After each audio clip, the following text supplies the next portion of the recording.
Hello hello hello everyone, কি অবস্থা সবার? আজকে বিশেষ একটা দিন। তোমরা সবাই জানো যে আজকে ফুটবলে আমাদের বাংলাদেশ এএফসি যে ফুটবল টুর্নামেন্টটা হচ্ছে কোয়ালিফিকেশনের জন্য, সেটাতে ইন্ডিয়াকে আমরা 1-0 ব্যবধানে হারিয়ে ফেলছি। তো সেই গুড নিউজ দিয়ে আমরা আজকে ক্লাস শুরু করতেছি। সবাই চটজলদি জয়েন হয়ে নাও। আজকে আমরা দ্বিতীয় পত্রের দ্বিতীয় অধ্যায় জনসংখ্যা, এটা আমরা আলোচনা করব। সবাই একটু দ্রুত জয়েন হয়ে নিই আমরা। আমজাদ ওয়ালাইকুম আসসালাম, নাসরিন ওয়ালাইকুম আসসালাম, কামাল ওয়ালাইকুম আসসালাম, লোটাস ওয়ালাইকুম আসসালাম। ঠিক আছে, কি অবস্থা সবাই, কেমন আছো তোমরা? আজকে আমরা দ্বিতীয় পত্রের দ্বিতীয় অধ্যায় অর্থাৎ জনসংখ্যাটা নিয়ে আলোচনা করব। আর যেটা আমি বলছিলাম, যদি আমি সময় পাই, রিপিট এগেন, আমি যদি সময় পাই।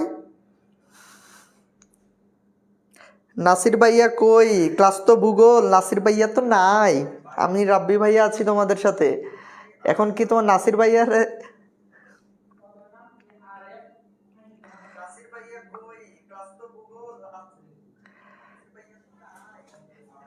তো দ্রুত সবাই একটু জয়েন হয়ে নেই। আমি একটু সময় নিচ্ছি তোমাদের জন্য, যে একটু সবাই যাতে জয়েন হইতে পারে।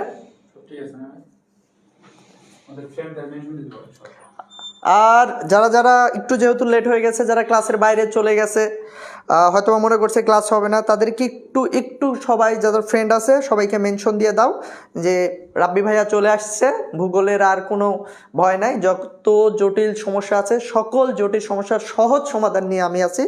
তো সবাইকে একটু জয়েন হইতে বলো। ঠিক আছে, কি অবস্থা সবাই, কেমন আছো? হ্যাঁ, ওয়ালাইকুম আসসালাম। আমি আলহামদুলিল্লাহ অনেক অনেক অনেক অনেক ভালো আছি।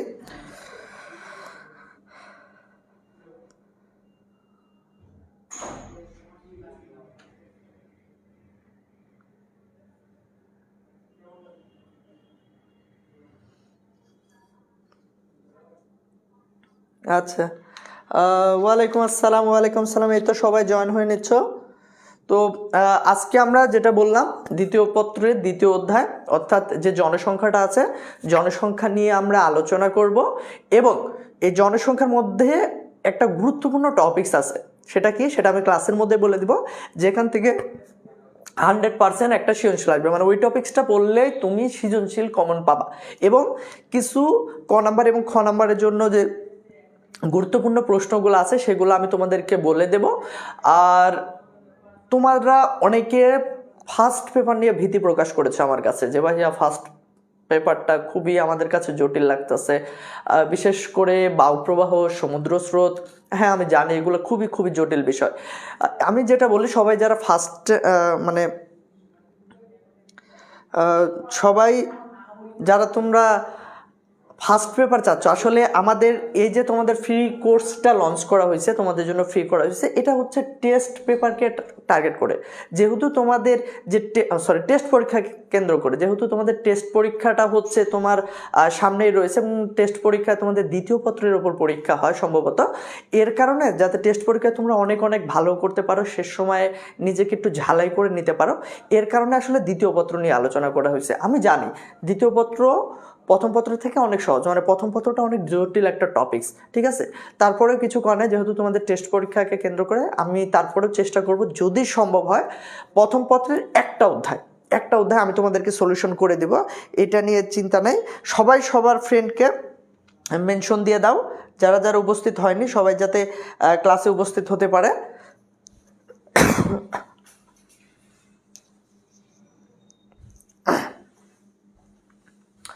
তো চলো আমরা ক্লাস শুরু করি, ঠিক আছে।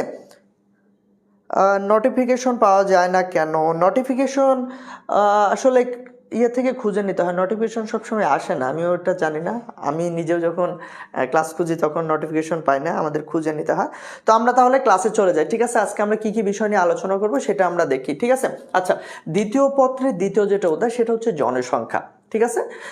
প্রথমে আমরা যে প্রশ্নের উত্তর, এবং খুবই খুবই গুরুত্বপূর্ণ, এবং বিগত সালে আসা যে প্রশ্নটা আসছিল সেটা আমরা দেখব। সেটা হচ্ছে জনসংখ্যা কাকে বলে?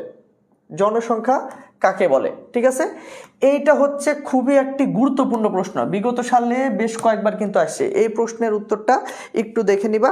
ঠিক আছে, আচ্ছা, ওয়ালাইকুম আসসালাম। সবাই একটু কমেন্ট সেকশনটা বন্ধ রাখো। ঠিক আছে, এবং যদি কারো ফ্রেন্ড এখানে উপস্থিত না হয় তাকে একটু মেনশন করে জানিয়ে দাও যে ক্লাস শুরু হয়ে গেছে। ঠিক আছে, আমি ক্লাসের মধ্যে চলে যাচ্ছি। ঠিক আছে, সবাই একটু মেনশন দিয়ে দাও, যারা ক্লাসে না একটু মেনশন দিয়ে দাও। ঠিক আছে, আমি বলছি আজকে কিন্তু প্রথম পত্রে তোমাদের ইচ্ছার ওপর, যদি প্রথম পত্রে কোনো টপিকস আমি যদি সময় পাই, সময় থাকার সাপেক্ষে প্রথম পত্রের কোনো টপিকস, আমি যেহেতু পুরো অধ্যায় আলোচনা করা সম্ভব না, ঠিক আছে, প্রথম পত্রের কোনো টপিক যদি তোমাদের সমস্যা থাকে, তোমাদের মতামতের ভিত্তিতে যে কোনো 2-3টা টপিকস যদি আমি পারি আজকে আমি সলিউশন করে দিব। ঠিক আছে,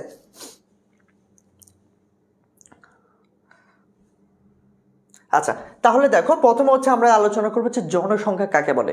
জনসংখ্যা হচ্ছে কোনো একটা নির্দিষ্ট এলাকায় মোট জনসংখ্যাকে আমরা বলবো হচ্ছে সেখানকার মানে মোট লোক সংখ্যাকে আমরা বলবো হচ্ছে জনসংখ্যা।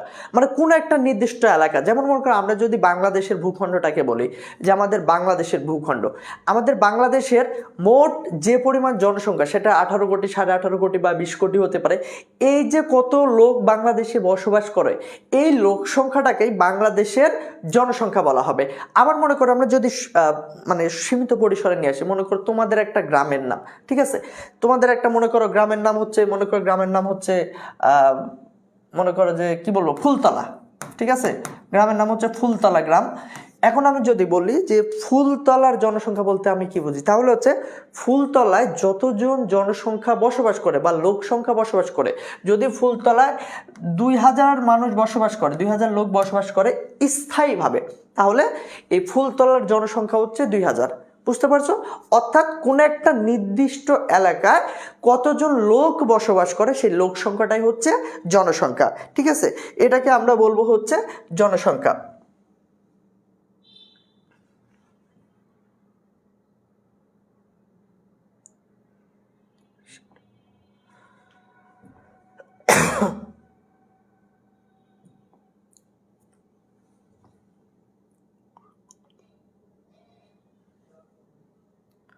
আচ্ছা, সবাই মেনশন দিয়ে দাও। অনেকে যেহেতু নোটিফিকেশন পাচ্ছে না, সবাইকে একটু মেনশন দিয়ে দাও। আমি এর কারণে সময় নিচ্ছি, সবাইকে একটু ইয়ে দিয়ে দাও, মেনশন দিয়ে দাও তোমাদের যারা ফ্রেন্ড আছে। ঠিক আছে, আচ্ছা, তো এই হচ্ছে আমরা তোমরা লোক সংখ্যা নিয়ে বললাম, আলোচনা করলাম। এখন আসে হচ্ছে আমাদের সর্বপ্রথম যেটা জানা লাগবে সেটা হচ্ছে যে জনসংখ্যার উপাদান কি, মানে কোন একটা জনসংখ্যার সেখানে কি কি উপাদান থাকে আমাদের সেটা জানা লাগবে। ঠিক আছে, এখানে গুরুত্বপূর্ণ কিছু টপিকস আছে। প্রথমে দেখো আমরা জানবো হচ্ছে জন্মহার। জন্মহার বলতে আমরা যেটা বুঝবো যে কোন একটা নির্দিষ্ট সময় প্রতি 1000 জনে যতজন জীবিত, এখানে আমি বলছি কথাটা কি ভালো করে মাথায় রেখো, জীবিত শিশু জন্মগ্রহণ করাটাকে আমরা বলবো হচ্ছে সেই জায়গার জন্মহার। ঠিক আছে, অর্থাৎ একটা মনে করো নির্দিষ্ট এলাকায় বা নির্দিষ্ট একটা দেশে, ঠিক আছে, আগে মনে করো একটা নির্দিষ্ট এলাকায় বা নির্দিষ্ট একটা দেশে প্রতি বছরে মনে করো একটা বছরে কি পরিমাণ বা কতজন জীবিত সন্তান, আমি আবার বলছি জীবিত, এই কথাটা উল্লেখ করে দিবা। ঠিক আছে, জীবিত সন্তান জন্মগ্রহণ করলো, সে জীবিত সন্তান জন্মগ্রহণ করার সংখ্যাটাই হচ্ছে সেই অঞ্চলের জন্মহার। আমি আবার একটা এখানে সূত্র আছে, সূত্রটা আমাদের সবার জানা দরকার।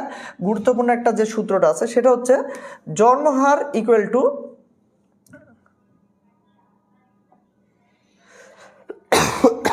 আচ্ছা, জন্মহার, আমরা এই সূত্রটা ভালোভাবে জানবো কারণ ক নম্বরের প্রশ্ন কিন্তু এটা দেয় যে জন্মহার কাকে বলে বা জন্মহারের সূত্রটি লেখো, বা এমসিকিউতে দেয় যে এই জায়গাতে এতজন শিশু জন্মগ্রহণ করেছে এবং এখানকার জনসংখ্যা হচ্ছে এত, তাহলে এখানকার জন্মহার কত, এটা একটু জানার জন্য আমাদের এই সূত্রটা দরকার।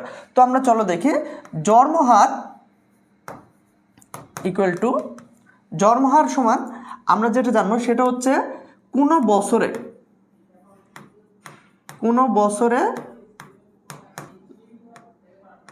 জীবিত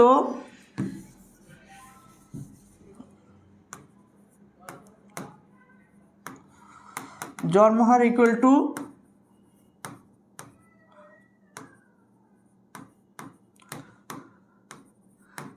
জীবিত জন্মিত সন্তান। ঠিক আছে, ভাগ হচ্ছে মোট জনসংখ্যা, মানে ওই অঞ্চলের মোট জনসংখ্যা আর গুণিত হচ্ছে 1000। এই সূত্রটা যদি আমরা ইউজ করি, ঠিক আছে, সূত্রটাকে কোনো বছরে জীবিত জন্মিত সন্তান মানে কতজন শিশু জন্মগ্রহণ করছে ভাগ হচ্ছে মোট জনসংখ্যা, অর্থাৎ কোনো একটা দেশে কতজন সন্তান জন্মগ্রহণ করছে গুণিত হচ্ছে 1000। এই সূত্রটা প্রয়োগ করলে আমরা কোনো স্থানের জন্মহারটা পাই। যেমন যদি বলি আমাদের বাংলাদেশের জন্মহার হচ্ছে 18.5 জন। এটা একটু গুরুত্বপূর্ণ পয়েন্ট, এটা মাথায় রাখো। এটা তোমার এমসিকিউতে দেয় যে বাংলাদেশের জন্মহার কত। বাংলাদেশে আপডেট জন্মহার হচ্ছে 18.5 জন, ঠিক আছে। এটা হচ্ছে আমাদের জন্মহার। এরপর আমরা জানবো হচ্ছে মৃত্যুহার। এরপর কি জানবো ভাইয়া? আমরা জানবো হচ্ছে মৃত্যুহার, ঠিক আছে। আচ্ছা, এরপর জানবো আমরা হচ্ছে মৃত্যুহার হচ্ছে সেম, কোন একটা নির্দিষ্ট সময়ের মধ্যে প্রতি 1000 জনের মধ্যে কতজন মানুষ মারা যাচ্ছে সেটাকে আমরা বলবো হচ্ছে মৃত্যুহার। সেখানেও আমরা সেম সূত্র ইউজ করব। মৃত্যুহার ইকুয়াল টু হচ্ছে কোনো বছরে কোনো একটা আমি আবারও বলছি, মৃত্যুহার ইকুয়াল টু কোনো বছরে মৃত্যুবরণকারী জনসংখ্যা ভাগ হচ্ছে মোট জনসংখ্যা গুণিত হচ্ছে 1000। এই সূত্রটা আমরা যদি প্রয়োগ করি তাহলে আমরা কোনো একটা জায়গার মৃত্যুহারটা বের করতে পারবো, ঠিক আছে। আর আরেকটা যেটা গুরুত্বপূর্ণ বিষয়, এইখানে দুইটা জিনিস আছে, সেটা হচ্ছে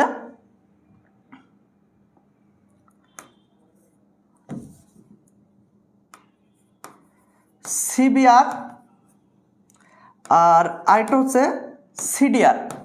এই দুটার পূর্ণরূপ আমাদের এই অধ্যায়ে জানতে হবে। কারণ যদি 2019 সালের প্রশ্ন দেখো, ক নম্বরের প্রশ্ন, এই একটা কিন্তু প্রশ্ন এসেছিল, সিডিআর এর পূর্ণরূপ কি, ঠিক আছে। এটা হচ্ছে জন্মহার এবং মৃত্যুহারের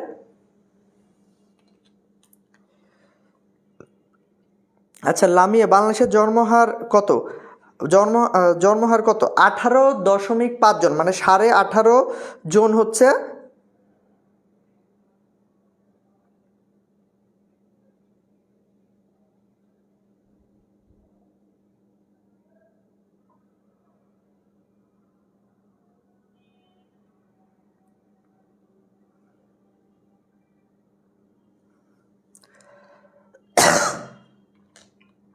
আচ্ছা, প্রথম পত্রের গুরুত্বপূর্ণ অধ্যায় আমি আলোচনা করব, ঠিক আছে। আচ্ছা, সিবিআর এবং সিডিআর।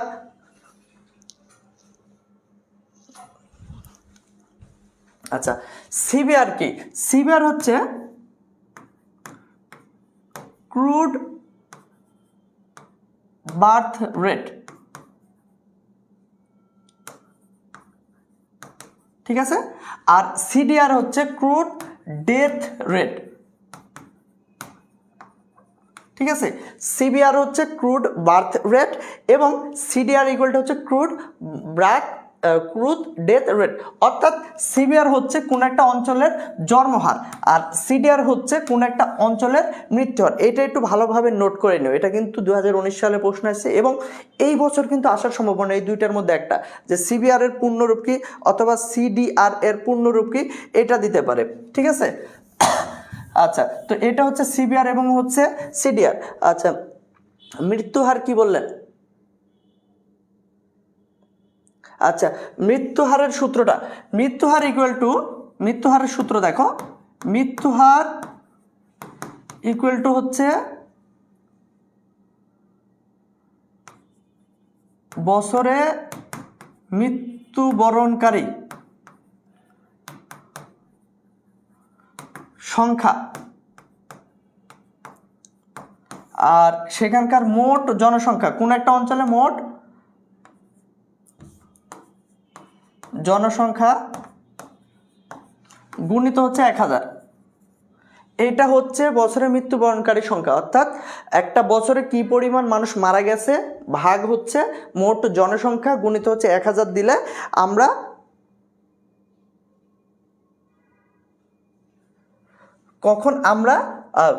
এটারই হচ্ছে ইংরেজি হচ্ছে সিডিআর, ঠিক আছে। এটার ইংরেজি হচ্ছে সিডিআর, ক্রুড ডেথ রেট। আর ক্রুড বার্থ রেট হচ্ছে যে জন্মহার বললাম না, ওইটারই হচ্ছে এটা, ঠিক আছে। তো এই হচ্ছে জন্মহার এবং মৃত্যুহারের সূত্র, ঠিক আছে। আশা করি সবাই বুঝতে পারছো, ঠিক আছে। আচ্ছা, তো এইটা হচ্ছে জন্মহার এবং মৃত্যুহার। তো এরপর আমরা আলোচনা করব হচ্ছে আকার এবং হচ্ছে ঘনত্ব। আকার এবং হচ্ছে ঘনত্ব, কোনো একটা অঞ্চলের কি পরিমাণ জনসংখ্যা আছে সেটাই হচ্ছে সেখানকার আকার। ওই যে আমি বললাম যে ক নামক মনে করো একটা অঞ্চল বা ক নামক একটা দেশ, সেখানে কতজন জনসংখ্যা আছে বা লোক সংখ্যা আছে। মনে করো যে কোনো একটা অঞ্চলে 1000 জন মানুষ বসবাস করে, তার মানে কি সেখানকার জনসংখ্যার আকার হচ্ছে 1000 জন। মনে করো বাংলাদেশের বাদ মনে করো যে ভারতে, পৃথিবীর মধ্যে আরেকটা গুরুত্বপূর্ণ পয়েন্ট, পৃথিবীর মধ্যে সব থেকে জনসংখ্যা বেশি হচ্ছে ভারতে এখন। আগে চীনে ছিল, এখন হচ্ছে ভারতে। সব থেকে জনসংখ্যা বেশি কোথায় এখন? ভারতে। ভারতে মনে করে 140 কোটি জনসংখ্যা। এই 140 কোটি হচ্ছে ভারতের জনসংখ্যার আকার। মানে যদি বলা হয় যে ভারতের জনসংখ্যার আকার কত, তাহলে হচ্ছে 140 কোটি। ঠিক আছে। আর আরেকটা যেটা আছে সেটা হচ্ছে ঘনত্ব। ঘনত্বটা হচ্ছে প্রতি বর্গ কিলোমিটারে কতজন বসবাস করে, প্রতি বর্গ কিলোমিটারে কতজন বসবাস করে সেইটা হচ্ছে সেই জায়গার ঘনত্ব। ঠিক আছে, কোন একটা অঞ্চলের ঘনত্ব। ঠিক আছে।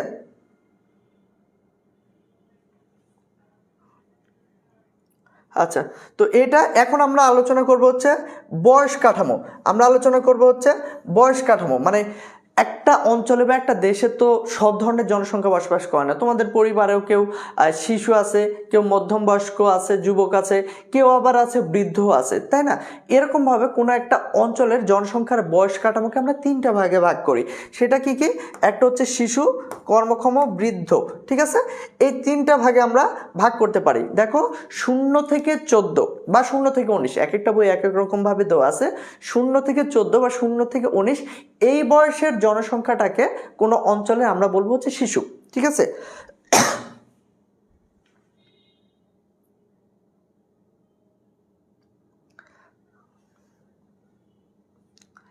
আচ্ছা, এরপর হচ্ছে কর্মক্ষম। কর্মক্ষম মানে হচ্ছে যাদের কাজ করার ক্ষমতা আছে। ঠিক আছে, দেখো একটা পরিবারে সবাই কি কাজ করে? শিশুরা কি কাজ করে? বৃদ্ধরা কাজ করে না। মধ্যম বয়স্ক যারা, তারাই কিন্তু বেশিরভাগ কাজ করে। তো 15 থেকে 64 বছর বয়সের যে সংখ্যাটা আছে, এই বয়সী মানুষদের আমরা বলবো হচ্ছে কর্মক্ষম। আর 64-র বেশি যারা হবে তাদেরকে আমরা বলবো হচ্ছে বৃদ্ধ এবং হচ্ছে প্রবীণ।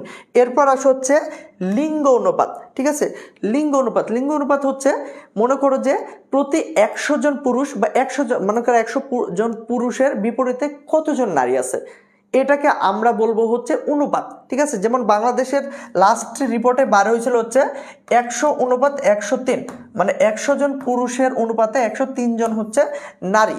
এইটাকে আমরা বলবো হচ্ছে, এটাকে আমরা কি বলবো? এটাকে আমরা বলবো হচ্ছে লিঙ্গ অনুপাত। ঠিক আছে, নারী এবং পুরুষের মধ্যে যে অনুপাত, এটাকে আমরা বলবো হচ্ছে লিঙ্গ অনুপাত। ঠিক আছে। আচ্ছা, এটা কোথায়? দ্বিতীয় অধ্যায়, এটা দ্বিতীয় অধ্যায়, জনসংখ্যা। আচ্ছা, এই যে গুরুত্বপূর্ণ, একেবারে মোস্ট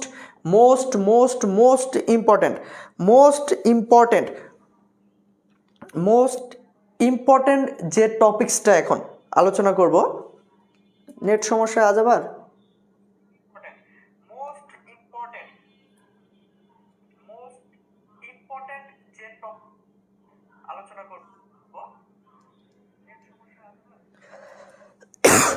মোস্ট ইম্পর্টেন্ট যে এই অধ্যায়ের টপিকস সেটা হচ্ছে অভিগমন বা হচ্ছে অভিবাসন। বিগত সালে বারবার এই জায়গা থেকে প্রশ্ন আসছে। বিগত সালে এখান থেকে বারবার অভিবাসন এবং হচ্ছে যেটাকে অভিগমন, মাইগ্রেশন যেটাকে বলা হচ্ছে, এই চ্যাপ্টার থেকে বিগত সালে বারবার প্রশ্ন আসছে। ঠিক আছে, তো এই অধ্যায়টা, এই টপিকসটা একটু ভালোভাবে মাথায় রাখবা। ঠিক আছে, কিভাবে গ ঘ প্রশ্ন আসে এবং কিভাবে এখান থেকে উদ্দীপক আসে সেটা আমি বলে দিচ্ছি। আচ্ছা, তার আগে আমরা জেনে রাখি যে অভিবাসন কাকে বলে। ঠিক আছে, অভিবাসন কাকে বলে? বাইরে থেকে কোনো একজন লোক কোথাও গিয়ে যদি স্থায়ীভাবে বসবাস করে, তখন তাকে আমরা বলবো হচ্ছে অভিবাসন। কি বললাম? বাইরে থেকে যখন কোনো লোক কোনো একটা স্থান স্থায়ীভাবে, এখানে আমি বলছি স্থায়ীভাবে, তুমি যে আত্মীয়র বাড়িতে ঘুরতে গেলা 2 দিনের জন্য, সেটা কিন্তু অভিবাসন হবে না। তুমি যদি স্থায়ীভাবে সেখানে চলে যাও, তখন সেটাকে আমরা বলবো হচ্ছে অভিবাসন। ঠিক আছে। আচ্ছা, এরপর হচ্ছে দেশান্তর। যখন কোনো এলাকা ছেড়ে অন্য কোথায় চলে যাওয়াটাকে, অর্থাৎ নিজ দেশ থেকে বা নিজ অঞ্চল থেকে অন্য জায়গায় চলে যাওয়াটাকে আমরা বলবো হচ্ছে দেশান্তর। এরপর আসে হচ্ছে অন্যান্য যে প্রাসঙ্গিক উপাদানগুলো আছে, আমরা সেটা দেখব। ঠিক আছে। আচ্ছা, তো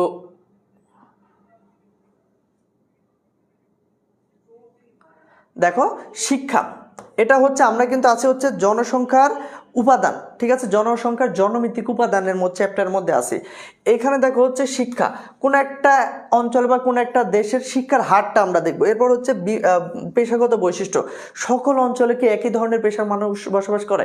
আমরা যদি গ্রামের কথা বলি, গ্রামে কি ব্যবসা বাণিজ্য, ডাক্তার, তারপরে মনে করো যে চিকিৎসক, এই ধরনের মানুষ বেশি বাস করে না। গ্রামে বসবাস করে হচ্ছে কৃষিজীবী ধরনের মানুষ বেশি। আমরা যদি শহরাঞ্চলে যাই সেখানে আবার দেখবো যে আমরা সেখানে ব্যবসায়িক এবং চাকরিজীবীদের দেখতে পাচ্ছি। তো এইভাবে একটা অঞ্চল বা একটা দেশ ভেদে আমরা যে পেশাগত বৈশিষ্ট্য দেখতে পাই, এটা হচ্ছে একটা হচ্ছে জনমিতিক উপাদান, ঠিক আছে।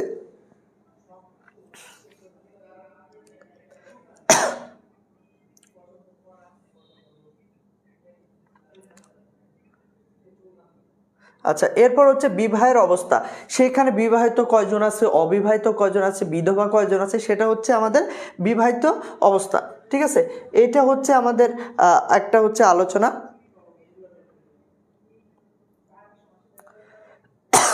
আচ্ছা, এখন দেখো হচ্ছে অভিগমন। আমরা এই অভিগমনটা হচ্ছে গুরুত্বপূর্ণ আলোচনা। এইখান থেকে সৃজনশীল আসে, আমি যেটা বললাম বারবার, এখান থেকে কীভাবে সৃজনশীল আসে দেখো। তার আগে আমাদের জানা দরকার যে অভিগমন কাকে বলে। যে মানুষ এক স্থান থেকে অন্য স্থানে স্থায়ীভাবে বসবাসের উদ্দেশ্যে, কি বললাম, স্থায়ীভাবে বসবাসের উদ্দেশ্যে স্থানান্তর হওয়া বা গমন করাটাকে আমরা বলবো হচ্ছে অভিগমন, ঠিক আছে। এটাকে আমরা কি বলবো? অভিগমন, ঠিক আছে। আচ্ছা, এরপর দেখো হচ্ছে অভিজ্ঞতা। তোমরা কমেন্ট সেকশনটা বন্ধ রাখো, ঠিক আছে। যদি কিছু জানার দরকার না হয় তাহলে কমেন্ট করো না, ঠিক আছে। মানে ক্লাসে মনোযোগ দাও, কমেন্ট করার দরকার নেই, তোমাদের নিজেদের মধ্যে আলাপ করার দরকার নেই ভাইয়া। অনেক সময় পাবা আলাপ করার, সামনে কিছুদিন পর পরীক্ষায় যে ভাইয়ার এত কষ্ট করে ক্লাস নিচ্ছে, তোমরা মজা নাও, এসে গল্প করো, এটা কিন্তু ঠিক না, ঠিক আছে। একটু ক্লাস করার মনোযোগ দিও। আচ্ছা, অভিগমন কি? একজন প্রশ্ন করেছে আবার, অভিগমন কি? অভিগমন হচ্ছে কোনো একটা স্থান থেকে অন্য একটা স্থানে স্থায়ীভাবে বসবাসের উদ্দেশ্যে বা গমন করাটাকে আমরা বলবো হচ্ছে অভিগমন, মানে হচ্ছে যাওয়া। কোনো একটা স্থান থেকে অন্য একটা স্থানে মনে করো মানুষ গেছে, এই যাওয়াটাকেই বলবো আমরা হচ্ছে অভিগমন, ঠিক আছে।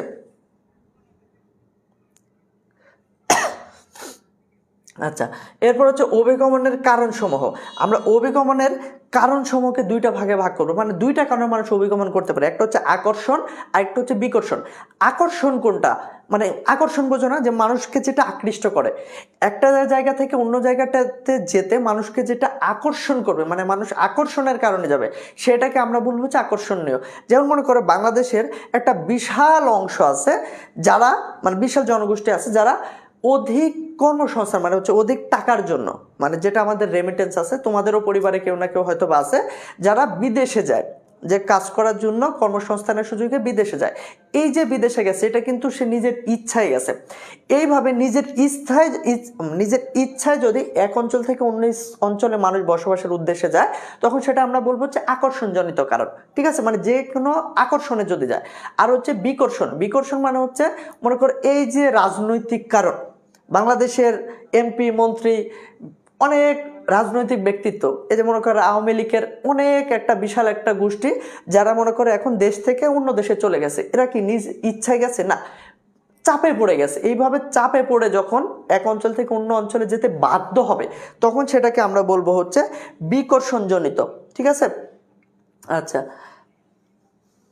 এরপর এখন দেখো হচ্ছে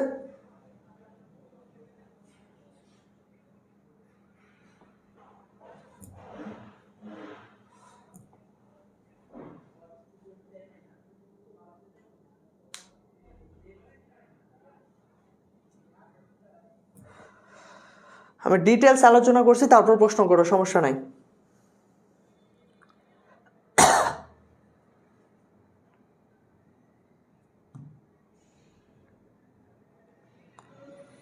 আচ্ছা, এখন আমরা সেই কারণগুলা দেখব। এই জায়গা থেকে কিন্তু প্রশ্ন আসে। কিভাবে এখন প্রশ্ন আসে, উদ্দীপক আসে, ভালো করে শোনো। যে উদ্দীপক আসে কিভাবে আমি বলি। মনে করো রহিম এবং করিম, কি বললাম, রহিম এবং করিম দুই ভাই, ঠিক আছে। রহিম পড়াশোনার কাজে, মনে করো যে রহিম পড়াশোনার কাজে বাংলাদেশ ঢাকা থেকে বা মনে করো বাংলাদেশ থেকে রহিম পড়াশোনার জন্য বাংলাদেশ থেকে উচ্চশিক্ষার জন্য বাংলাদেশ থেকে চীনে গেছে, ঠিক আছে। করিম কি করছে, করিম মনে করো যে রাজনীতি করতো, সে কোনো একটা রাজনৈতিক দল করতো, তো রাজনৈতিক চাপে পড়ে সে বাংলাদেশ থেকে ভারতে গেছে। এই যে রহিম বাংলাদেশ থেকে তোমার কোথায় গেছে বললাম, চীনে গেছে পড়াশোনার জন্য। এটা চীনে কেন গেছে, উচ্চশিক্ষার জন্য, তাকে আকৃষ্ট করছে। এখন গ নম্বরে প্রশ্ন করবে যে রহিমের অভিগমনের কারণ কি, এইভাবে প্রশ্ন আসবে। রহিম এবং করিমের অভিগমনের পার্থক্য ব্যাখ্যা করো, এই টাইপের কিন্তু সৃজনশীল এখানে আসবে, ঠিক আছে। ছক বলতে কোনগুলো বোঝাচ্ছ? আচ্ছা, প্রত্যেকটা অধ্যায়, এই অধ্যায়েও কিন্তু তোমার ব্যবহারিক বলে চ্যাপ্টার পাবা, ব্যবহারিক সেইগুলো কিন্তু পড়ার দরকার নেই। সেটা হচ্ছে তোমাদের ব্যবহারিক যে 25 মার্ক আছে তার মধ্যে, এর থেকে কিন্তু এমসিকিউ এবং সিকিউ এগুলো কিছু আসবে না, ঠিক আছে। যে চিত্রগুলো তোমরা পাই, দেখবা যে ব্যবহারিক বলে যে অংশগুলো থাকে প্রত্যেকটা অধ্যায়ের মধ্যে, দেখবা ব্যবহারিক বলে একটা অংশ কিন্তু থাকে মাঝখানে, এগুলা কিন্তু পড়া লাগে না, ঠিক আছে। তো আচ্ছা, তো এই হচ্ছে, এখন দেখো হচ্ছে আমরা জানবো হচ্ছে বিকর্ষণমূলক কারণ কি কি কারণে মানুষ যায়। এটাকে আমরা অর্থনৈতিক, রাজনৈতিক, সামাজিক এরকম বিভিন্ন ভাগে ভাগ করতে পারি। প্রথমে দেখো যেটা বলা আছে সেটা হচ্ছে কর্মসংস্থানের অভাব, যেটা আমরা বললাম, ঠিক আছে, যে বাংলাদেশে পর্যাপ্ত কর্মসংস্থান নাই, পর্যাপ্ত কাজ করার জায়গা নাই, যার কারণে বাংলাদেশ থেকে কিন্তু বিপুল সংখ্যক লোক বাইরের দেশে যাচ্ছে। এই যে বিপুল সংখ্যক লোক বাইরের দেশে যাচ্ছে, এইটাকেই আমরা বলবো হচ্ছে কর্মসংস্থানের অভাব, ঠিক আছে। এই কর্মসংস্থানের অভাব থাকার কারণেই কিন্তু চাপে পড়েই কিন্তু সে অন্য একটি দেশে বা অন্য একটা অঞ্চলে পাড়ি জমাচ্ছে। এটা হচ্ছে বিকর্ষণমূলক একটি কারণ, ঠিক আছে। এরপর আসা হচ্ছে আর্থিক মন্দা, ঠিক আছে। যে মনে করো কোনো একটা অঞ্চলে তুমি এমন কোনো কাজ করো যার কোনো চাহিদা নাই, ঠিক আছে। তো এই যে কাজ করে যখন চাহিদা নাই, তখন কি তুমি অন্য একটা অঞ্চলে যাবো, অন্য একটা জায়গায় চলে যাবা চাপে পড়ে, নিজ মাতৃভূমি ছেড়ে। এইটাকে বলা হচ্ছে তোমার আর্থিক মন্দা, যে নিম্ন মজুরি এবং ব্যবসার ক্ষতি বা অর্থনৈতিক স্থিতিশীলতার কারণে মানুষ যখন এক জায়গা থেকে অন্য জায়গায় যায়, এটা হচ্ছে একটা, ঠিক আছে। হ্যাঁ, তো এরপর হচ্ছে দারিদ্র। মনে করো যে কোনো একটা অঞ্চলে তোমার মৌলিক চাহিদা পূরণ হচ্ছে না, খাদ্য। মনে করো বাংলাদেশের বৃহৎ একটা মানুষ কিন্তু বাংলাদেশের সব ঢাকাতে চলে যায়। ঢাকাতে এই যে অধিক পরিমাণ জনসংখ্যা, কেন? কারণ সেখানে কর্মসংস্থান বেশি, সেখানে তোমার মজুরি সংখ্যাটা অনেক বেশি। তো এই কারণে যে মানুষ প্রচুর পরিমাণে যে ঢাকায় চলে যাচ্ছে, এটাও কিন্তু একটা তোমার দারিদ্রতার কারণে যাওয়া, ঠিক আছে। এরপর হচ্ছে কৃষি নির্ভরতা। কোথাও কৃষি জমি যদি কম হয়, তুমি কৃষিকাজ করতে চাও কিন্তু কোনো অঞ্চলে হচ্ছে কৃষি জমির পরিমাণ খুবই কম, তখন সেই জায়গাটাতে মানুষ কৃষি নির্ভর। এরপর হচ্ছে দেখো হচ্ছে সামাজিক কারণ, ঠিক আছে। সামাজিক কারণ, আন্তর্জাতিক অভিগমন। আমি শেষ করি, আন্তর্জাতিক অভিগমন, অভ্যন্তরীণ অভিগমন, সব অভিগমন ক্লিয়ার করে দাও, আমাকে একটা স্টেপ বাই স্টেপ শেষ করতে দাও, ঠিক আছে। আচ্ছা, সামাজিক কারণ, কোনো স্থানে যদি জনসংখ্যার পরিমাণ বেড়ে যায়, সম্পদ এবং জনসংখ্যার বাসস্থানের যদি স্বল্পতা বৃদ্ধি পায়, তখন সেই জায়গা থেকে আমরা জনসংখ্যার চাপে পড়ে আমরা বাইরের দেশে চলে যাব, ঠিক আছে। আচ্ছা, এরপর সামাজিক বৈষম্য ও নিপীড়ন। বিভিন্ন ধরনের ধর্মীয় দাঙ্গা বা নানা ধরনের সামাজিক নিপীড়ন হয়, তখন মানুষ এক জায়গা থেকে অন্য জায়গায় চাপে পড়ে চলে যায়, এটা হচ্ছে একটা সামাজিক বৈষম্য। এরপর হচ্ছে নিরাপত্তার অভাব। কোনো কোনো জায়গায় চুরি, ডাকাতি এরকম অনেক ধরনের কাজ হয়, তখন মানুষ কি করে, যে মানুষের যেখানে নিরাপত্তাটা আছে, ঠিক আছে, সেই অঞ্চলটাতে মানুষ অভিগমন করে। তো এই গেলা হচ্ছে তোমার নোট করবা, নোটগুলো একটু আবার ক্লাস করে করো, ঠিক আছে, নয়তো ক্লাস শেষ করা যাবে না, ঠিক আছে। আর আমি বলছি প্রথম অধ্যায়টা আমি দেখবো, প্রথম পত্রটা আমি একটু চেষ্টা করবো, যদি সময় করতে পারি প্রথম পত্র, তোমাদের যেহেতু অনেকে সমস্যা বলছে, আমি যদি আলোচনা করতে পারি, ঠিক আছে। আচ্ছা, তো এরপর আসা হচ্ছে এই যে রাজনৈতিক কারণ। রাজনৈতিক যে কারণগুলো হয়, যে যুদ্ধ, সংঘাত এবং দাঙ্গা, যে রাজনৈতিক অস্থিরতা, গৃহযুদ্ধ এবং আন্তর্জাতিক নানা সংঘাতের ফলে কিন্তু মানুষ এক জায়গা থেকে অন্য জায়গায় অভিগমন করে। যেমন মনে করো আমাদের যদি 1971 সালে মুক্তিযুদ্ধের কথা বলি, মুক্তিযুদ্ধে কিন্তু 1 কোটি শরণার্থী বাংলাদেশ থেকে কিন্তু ভারতে চলে গেছিলো। এই যে রাজনৈতিক চাপে এবং যুদ্ধ বিগ্রহের কারণে মানুষ চলে গেছিল, এটাও কিন্তু একটা রাজনৈতিক কারণ, ঠিক আছে। এরপর আসা হচ্ছে রাজনৈতিক নিপীড়ন, যেটা বললাম যে মানবাধিকার লঙ্ঘন, বিভিন্ন ধরনের নিপীড়নের কারণে যখন মানুষ চলে যায়। এরপর হচ্ছে প্রাকৃতিক কারণ, বিভিন্ন ধরনের প্রাকৃতিক যে দুর্যোগগুলো, বন্যা, খরা, ঘূর্ণিঝড়, এইগুলা থেকে মানুষ মুক্তি পেতে এক অঞ্চল থেকে মানুষ অন্য অঞ্চলে অভিগমন করেই থাকে, ঠিক আছে। আচ্ছা, এরপর হচ্ছে প্রাকৃতিক, এরপর হচ্ছে দেখো হচ্ছে প্রাকৃতিক দুর্যোগ যেটা বললাম। এরপর আসে হচ্ছে জলবায়ু পরিবর্তন। যেহেতু আমরা জানি যে পৃথিবীর জলবায়ু যেটা দিন দিন পরিবর্তন হচ্ছে, বিশ্ব উষ্ণায়ন হচ্ছে, পৃথিবীর যে গড় তাপমাত্রা সেটা বৃদ্ধি পাচ্ছে। তো এই কারণে মানুষ এক জায়গা থেকে জীবন ধারণের জন্য, মানে সুস্থ জীবন ধারণের জন্য মানুষ অন্য জায়গায় অভিগমন করে। ঠিক আছে, এইগুলা গেল হচ্ছে বিকর্ষণজনিত কারণ। ঠিক আছে, আচ্ছা, তো এই হচ্ছে মোটামুটি, মানে আমি যেটা আবারও সংক্ষেপে বলি যে মানুষ অভিগমনের কারণটাকে দুইটা ভাগে ভাগ করা হয়। একটা হচ্ছে বিকর্ষণজনিত কারণ, আর একটা হচ্ছে আকর্ষণজনিত কারণ। আকর্ষণজনিত কারণ কোনগুলা? যেইগুলা কারণ মানুষকে এক জায়গা থেকে অন্য জায়গায় যেতে আগ্রহ সৃষ্টি করে। ঠিক আছে, এগুলো হচ্ছে আকর্ষণমূলক কারণ। আর বিকর্ষণ মানে যখন কোনো চাপ পড়ে, নিজ ইচ্ছায় নাই, মানে ইচ্ছা নাই যাওয়ার, কিন্তু চাপের মুখে পড়ে বা বলপূর্বক কারণে মানে যখন এক জায়গা থেকে অন্য জায়গায় অভিগমন করবে, তখন সেটাকে আমরা বলবো হচ্ছে বিকর্ষণ। বিকর্ষণজনিত কারণগুলো আমরা একটা একটা দেখলাম।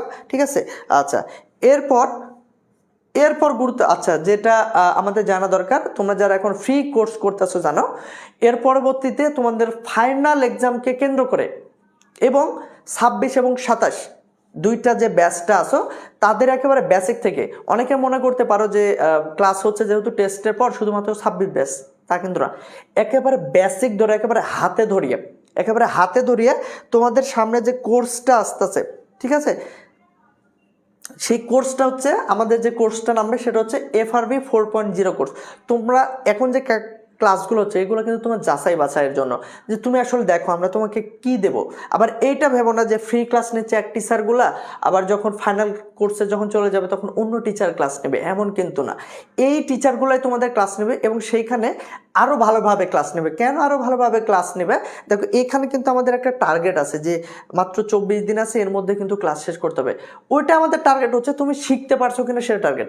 একজনও যদি না পারে, তোমাকে যতক্ষণ না পারবা, যারা আমার পেড ক্লাসগুলো করে, এখন যেটা তোমাদের একটা কোর্স চলতেছে বেসিক টু অ্যাডভান্স, ওই কোর্সে যারা পেড আছে তারা ভালো করে জানে যে আসলে আমরা কি গুরুত্বপূর্ণভাবে কতটা হাতে ধরিয়ে আমরা সেই কোর্সগুলো করাই। ঠিক আছে, তো সেই কোর্সগুলো দেখো যে আমরা এই কোর্সের ভর্তি শুরু করব হচ্ছে 24 তারিখে, অর্থাৎ এই মাসের 24 তারিখ থেকে আমরা সেই কোর্স করব এবং সেইখানে কিন্তু প্রথম পত্র দ্বিতীয় পত্র টোটাল তোমাদের শেষ করে দেওয়া হবে। ঠিক আছে, এবং ব্যাচের ওরিয়েন্টেশন হবে 12-12-25, অর্থাৎ সামনে মাসের একেবারে 12 তারিখে আমরা ক্লাস শুরু করব এবং ব্যাচের ক্লাস শুরু হবে হচ্ছে 20 তারিখ থেকে। 20 তারিখ থেকে আমাদের চূড়ান্ত ক্লাস হবে এবং তোমাদের পরীক্ষা পর্যন্ত ক্লাসগুলো আমাদের হবে। ঠিক আছে, তো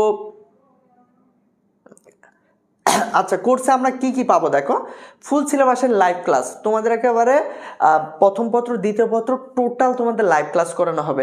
এরপর তোমার রেকর্ড ক্লাস, তুমি চাইলে রেকর্ড ক্লাস করতে পারবা, তবে আমি রেফার করি যে হচ্ছে তুমি লাইভ ক্লাস করো। লাইভ ক্লাস করলে তুমি সেইখানে যে তোমার সমস্যাগুলো আছে সেই সমস্যাগুলো সলভ করতে পারবা। তুমি এখানে প্রশ্ন করবে যে ভাইয়া এটা বুঝতে পারি না, দেন আবার বোঝানো হবে। ঠিক আছে, এখানে যেমন কমেন্টের ভিড়ে হারিয়ে যাচ্ছে, ওইখানে কিন্তু সেই সুযোগটা থাকে না।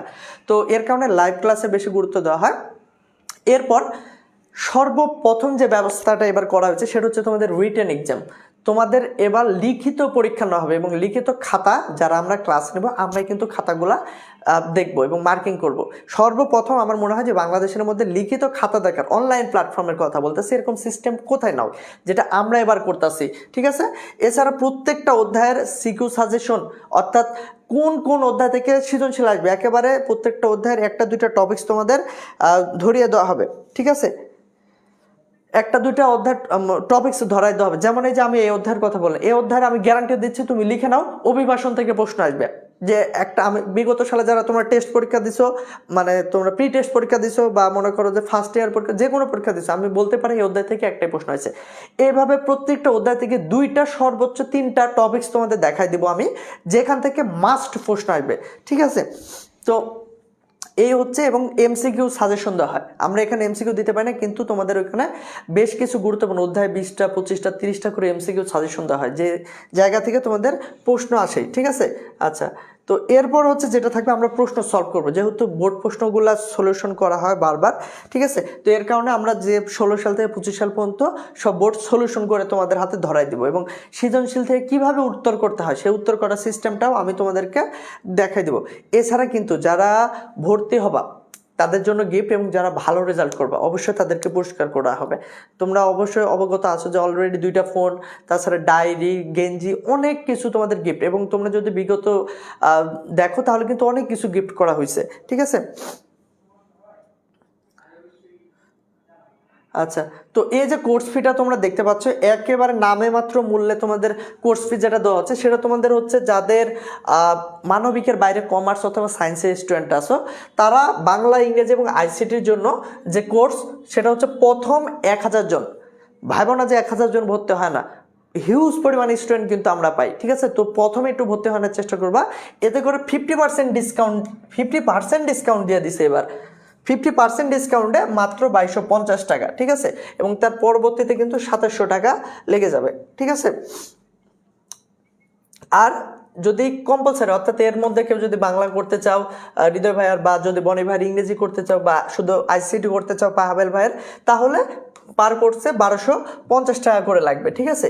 আর আমরা যে স্টুডেন্টগুলো সব থেকে বেশি পাই, মানে যে জায়গাতে স্টুডেন্ট সব থেকে বেশি পাই, সেটা হচ্ছে এই যে বান্ডেল কোর্সে, ঠিক আছে। তার আগে বলে যে যদি কেউ গ্রুপ সাবজেক্ট, ঠিক আছে, গ্রুপ সাবজেক্ট কোর্স করতে চাও, যে শুধুমাত্র বাংলা, আইসিটি, ইংরেজি পারো মোটামুটি, আমি শুধুমাত্র যে তোমার 4টা যে পরিণতি, ইতিহাস, ভূগোল, কৃষি বা গৃহস্থ সমাজ, কর্মসমাজ বিজ্ঞান, যে কোনো তোমার যে সাবজেক্টগুলো আছে সেগুলো যদি ক্লাস করতে চাও, ঠিক আছে, তাহলে এই যে প্রথম এখানের জন্য 2500 টাকা লাগবে তোমার, ঠিক আছে, এবং পরবর্তীর জন্য 3000। এবং যদি কোনো একটা নির্দিষ্ট সাবজেক্ট, যে তোমার ভূগোল সমস্যা, ভূগোল করবা, বা ইতিহাসের সমস্যা সাল মনে রাখতে পারো, ইতিহাস করবা, বা সমাজকর্ম বা মনোবিজ্ঞান, বা হচ্ছে অর্থনীতি করবা, তাহলে একটা কোর্সের জন্য তোমাদের লাগবে হচ্ছে, মানে একটা সাবজেক্টের জন্য 1000 টাকা। তবে সব থেকে বেশি যে জায়গাটা আমরা স্টুডেন্ট পাই, ঠিক আছে, সেটা হচ্ছে এই জায়গাটাতে যে 60% ছাড় দিয়েছে তোমাদের। এটা আমি মনে করি যে তোমাদের এই কোর্সগুলোর করা উচিত। তোমরা যারা চিন্তা করো যে বাংলা, মনে করো আমি, মানে সবার যেটা ধারণা থাকে মানবিক শাখার, যে ঠিক আছে যে আমরা যে শুধু বাংলা, ইংরেজি পারি, অন্য সাবজেক্ট দরকারে নেই। ইন্টারমিডিয়েটের গতবারের রেজাল্ট তো তোমরা দেখে থাকছো, যদি দেখে থাকো তাও তো শর্ট সিলেবাসে ক্লাস হয়েছে। এবার কিন্তু কয়েক বছর পর তোমরা পূর্ণাঙ্গ সিলেবাসে পরীক্ষা দিচ্ছ, তাহলে চিন্তা করো তোমাদের ওপর কি যাবে। এর কারণে তোমরা চেষ্টা করবা বান্ডেল কোর্সটাতে ভর্তি হওয়ার জন্য, ঠিক আছে। তোমরা অনেকে চিন্তা করতে পারো যে উদ্দীপক আছে, শুধু উদ্দীপক লিখে দিব। এখন একটা কথা বলি, যারা ভূগোল প্রথম পত্রে পরীক্ষা দিছো, অনেস্টলি একটা কথা বলো তো, ভূগোল প্রথম পত্র যারা পরীক্ষা দিয়েছো, ঠিক আছে, প্রথম পত্র যারা পরীক্ষা দিয়েছো এর আগে ফার্স্ট পেপারে, ঠিক আছে, এখন বলো তো ফার্স্ট পেপারে যে 8টা সৃজনশীল, 8টা সিকিউ ছিল তোমাদের, 8টা সিকিউ ছিল না? এখন বলতো 8টা সিকিউ এর মধ্যে সত্যি করে বলতো চিত্র থেকে কটা প্রশ্ন হয়েছে? তোমরা তো চিন্তা করো যে উদ্দীপক তুলে দেবো, শেষে লিখবো উত্তরের মানে উদ্দীপকের গুরুত্ব অপরিসীম। এখন বলো তো যে ভূগোলে 8টা সিকিউ আসছিল, তার মধ্যে 4টা অথবা 5টা চিত্র থেকে আসে নাই। 4টা অথবা 5টা তোমাদের শুধু চিত্র তুলে দিচ্ছে, চিত্র থেকে তোমার গ ঘের উত্তর বের করতে বলছে। এখন বলো তুমি কি করবা? এই যে সমস্যাগুলো হয়, যারা ফার্স্ট পেপার পড়ে আমার কাছে, আমি জানি, আমি বলতে পারবো, গ্যারান্টি দিতে পারবো, আমি ফার্স্ট পেপার শুধু পড়াই চিত্র। আজকে একটা ছবি গ্রুপে আপলোড দিয়েছিলাম, তোমরা দেখছো কিনা সেটা, কিন্তু আমার এই যে গতকালকের আগের দিন রবিবারে ক্লাস ছিল, সেখানে কিন্তু আমি ওই চিত্রই বোঝাচ্ছিলাম, ঠিক আছে। তো এর কারণে বলছি যে তোমরা একটু চেষ্টা করো, ঠিক আছে। এই যে অনেস্টলি যারা দেখবো যে 4টা অথবা 5টা তোমাদের, আমি জানি ম্যাক্সিমাম সমস্যা হচ্ছে মানচিত্র। বাংলাদেশের ম্যাপ বুঝলে বুঝো, না বুঝলে ওয়ার্ল্ড ম্যাপটা বুঝে নাও। ওয়ার্ল্ড ম্যাপ না বুঝলে কিছু পারবা না, ভূগোলের একটা কিছু পারবা না। এরপর যখন দ্বিতীয় পত্রে খনিজ সম্পদ পড়ানো হবে, তোমরা খনিজ সম্পদে গিয়ে চিত্র তুলে দিবে, ওয়ার্ল্ড ম্যাপ দিবে, দিয়ে পয়েন্ট দিয়ে খাই দিবে, দিয়ে বলবে যে এখানে কোন খনিজ সম্পদ আছে বের কর। কি করবা এখন?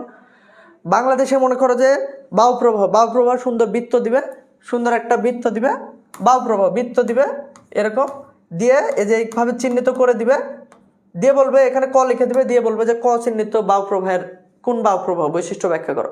তুমি বায়ুপ্রবাহই চিনো না, তুমি বায়ুপ্রবাহ মুখস্থ করছো কিন্তু চিত্র দেখো না, কি করবা? তোমার মনে করো যে 8ম অধ্যায় সমুদ্র স্রোত এইভাবে দিয়ে দিয়েছে, ঠিক আছে, এইভাবে দিয়ে দিয়েছে, দিয়ে এখানে স্রোত দিছে, দিয়ে ক নাম্বার দিছে, দিয়ে গ নাম্বারের প্রশ্ন বলছে যে ক চিহ্নিত স্রোতের বৈশিষ্ট্য ব্যাখ্যা করো। কি করবা? তোমাদের কি করছে আরো বলি, এইভাবে মনে করো দিছে, এ বি সি বা ক খ গ গ নম্বরে প্রশ্ন করছে বি চিহ্নিত মণ্ডলের বৈশিষ্ট্য ব্যাখ্যা করো। এখন তুমি কি করবা? এখন উদ্দীপকের থেকে তুমি অ্যান্সার বের করো। এখান থেকে কীভাবে অ্যান্সার বের করবা? এই যে ডিফিকাল্টিগুলো থাকে তোমাদের, আমি জানি প্রথম পত্রে 4 থেকে 5টা সৃজনশীল, তুমি বোর্ড বই বের করো। তোমার যদি মনে হয় যে স্কুল ভালো লাগছে না, তুমি বোর্ড বই বের করো। 4, 5, 6টা পর্যন্ত প্রশ্ন দিছে, যেটা শুধু চিত্র তুলে দিছে, দিয়ে অ্যান্সার করো। তো এই সমস্যার সমাধানের জন্য, ঠিক আছে। আর আরেকটা যেটা বিষয় তোমাদের এখানে সমস্যা আসে, সেটা হচ্ছে তোমরা বুঝে পড়ো না, ঠিক আছে, তোমরা মুখস্থ। এর কারণে আচ্ছা যা হোক, তোমরা এর কারণে চেষ্টা করবে বান্ডেল কোর্সটাতে ভর্তি হওয়ার জন্য, মাত্র 3800 টাকা, ঠিক আছে। ঘরে বসে অনায়াসে ক্লাস করতে পারবা। আমি আমি আমি গ্যারান্টি দিচ্ছি, যদি আমার ক্লাস ভূগোল ক্লাস তোমার পছন্দ না হয়, পেডে গিয়ে তোমার টাকা আমি ব্যাক দিয়ে দেবো। তোমার 2-3টা ক্লাস করবে, তারপর বলবো যে ভাই আমার ভূগোল ভালো লাগতেছে না, আপনার ক্লাস ভালো লাগতেছে না, আমি তোমার টাকা আমি এখানে কথা দিচ্ছি, রেকর্ড ক্লাস থাকবে, আমি তোমার টাকা ফুল ব্যাক দিয়ে দেবো। আচ্ছা, তো এখন আমরা ক্লাসের মধ্যে আবার চলে আসি যে আমরা কি আলোচনা করব।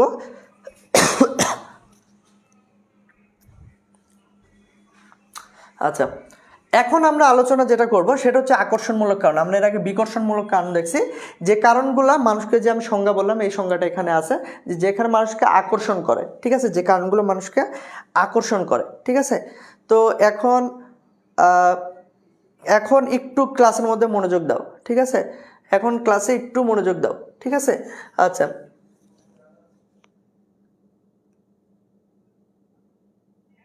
আচ্ছা দেখো, এখন হচ্ছে অর্থনৈতিক যে কারণগুলো, উন্নত কর্মসংস্থান, অন্য জায়গায় যেখানে উচ্চ বেতন আছে, ভালো কর্মসংস্থান আছে, চাকরির সুবিধা আছে, মানুষ তো সেখানে যাবে। মানে গ্রাম থেকে শহরের দিকে কেন আসে? কারণ শহরের দিকে কিন্তু কর্মসংস্থান খুবই ভালো এবং সেখানে বেতনও ভালো, ঠিক আছে, যার কারণে মানুষ কিন্তু আকর্ষিত হয়ে যায়। এটা হচ্ছে একটা কারণ। এরপর হচ্ছে আর্থিক সুযোগ সুবিধা। আমি আবারও বলছি, প্রথম পত্রে আমি কিন্তু বেশ কিছু সমস্যা তোমাদের সলভ করবো, তোমরা একটু মাথায় বা নোট করে রাখো বা বই খুলো, যে ভাইয়া আমার এই জায়গায় সমস্যা আছে, আমি চেষ্টা করব সলিউশন করে দিতে, ঠিক আছে। একটু মাথায় রাখো, আমি প্রথম পত্র কিন্তু তোমাদের সলিউশন দেবো আজ, ঠিক আছে। আচ্ছা,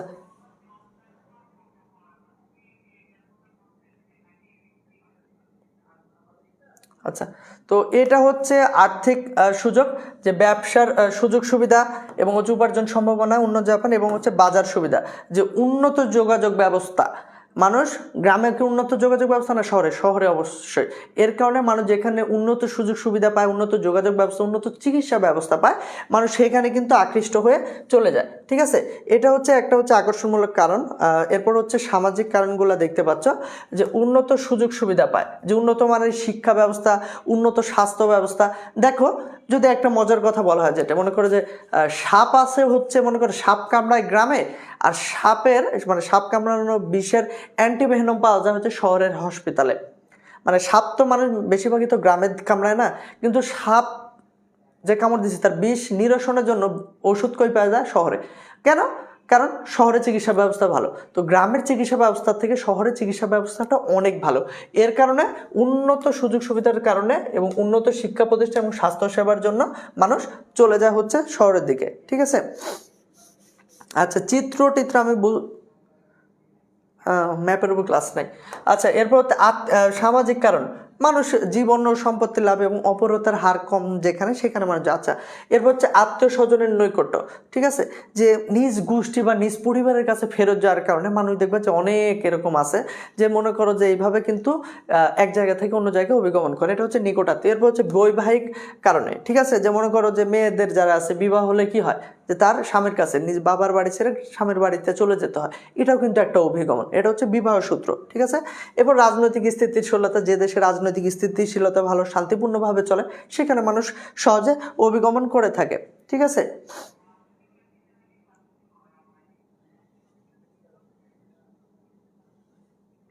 আচ্ছা, এরপর হচ্ছে অনুকূল সরকারি নীতি, যে যেখানে অভিবাসন সংক্রান্ত অনুকূল আইন নীতি আছে, সেখানে মানুষ যেতে চায়, ঠিক আছে। আচ্ছা, এরপর হচ্ছে দেখো, হচ্ছে ব্যক্তিগত কারণ আছে, যেখানে মানুষ অনেক আছে অজানাকে জানতে চায়, মানুষ কৌতূহলে, যেখানে প্রাকৃতিক খুবই সৌন্দর্য আছে, সে জায়গাতে মানুষ অভিগমন করে। এরপর হচ্ছে উন্নত জীবন ব্যবস্থা, এটা তো তোমরা রিডিং দিলেই পারবা, ঠিক আছে।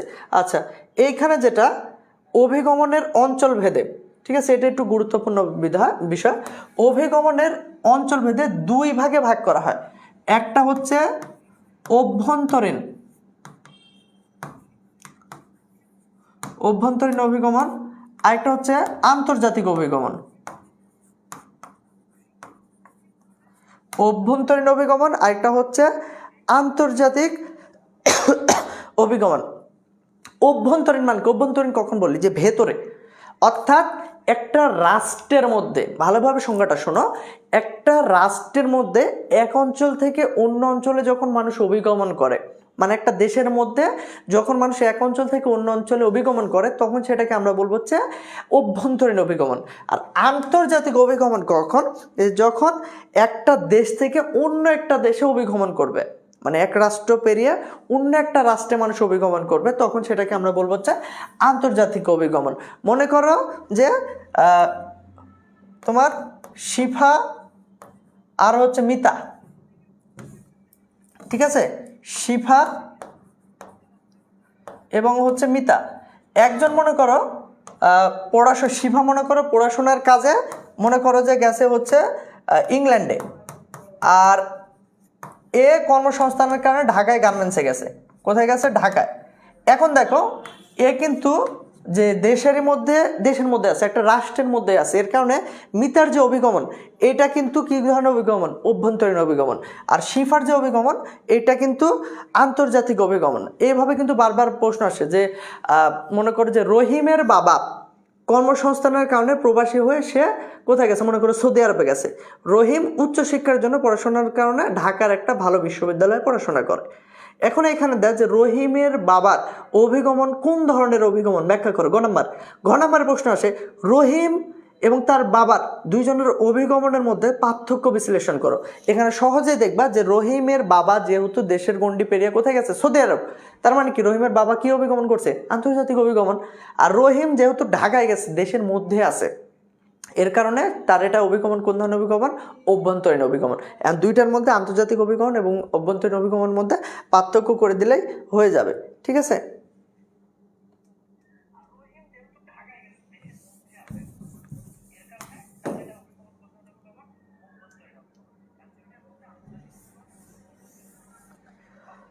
আচ্ছা, রোহিঙ্গারা যে আমাদের দেশে আসছে, এটা কি আন্তর্জাতিক অভিগমন হবে? হ্যাঁ, এটা আন্তর্জাতিক অভিগমন, কারণ তারা মায়ানমার থেকে আমাদের এখানে আসছে। এটা হচ্ছে আন্তর্জাতিক অভিগমন। প্লাস আরেকটা যেটা সেটা হচ্ছে এটা হচ্ছে বলপূর্বক অভিগমন বা হচ্ছে বিকর্ষণজনিত। এটা কারণ এটা কিন্তু তারা নিজ ইচ্ছায় বা স্বেচ্ছায় আসেনি। ভালো একটা পয়েন্ট বলছে, এরা কিন্তু নিজ ইচ্ছায় আসেনি, এরা কিন্তু সে দেশের রাজনৈতিক একটা চাপের মুখে পড়ে, সেনাবাহিনী অভ্যুত্থানের চাপের মুখে পড়ে কিন্তু তারা এখানে আসছে। তো এটা কিন্তু আরেকটা দিক বিবেচনা করলে বিকর্ষণজনিত কারণ হবে, ঠিক আছে? দ্বিতীয় অধ্যায়ের সমস্যা এটা বুঝাই দিয়ে প্লিজ। প্রথম অধ্যায় আমি চেষ্টা করব, আমি একটা অধ্যায় চেষ্টা করব প্রথম পত্রে, তোমাদের ইচ্ছা, যেহেতু একটা অধ্যায় বেশি নিতে পারবো না। আর যদি তোমরা পেড ক্লাস করো তাহলে পেড ক্লাসে ভর্তি হতে হবে। আমি গ্যারান্টি দিচ্ছি, যদি প্রথম পত্র তোমার মনে হয় যে আমার সব ক্লাস করার পরেও যদি মনে হয় যে ভাই প্রথম পত্র আমার এখনো সমস্যা, আমি তোমাকে আবার বোঝাবো। আর যদি তাও মনে হয় যে ভাই আপনি বোঝাতে পারছেন না, আমি তোমার টাকা ব্যাক দিয়ে দেবো, সেটা আমি গ্যারান্টি দিচ্ছি।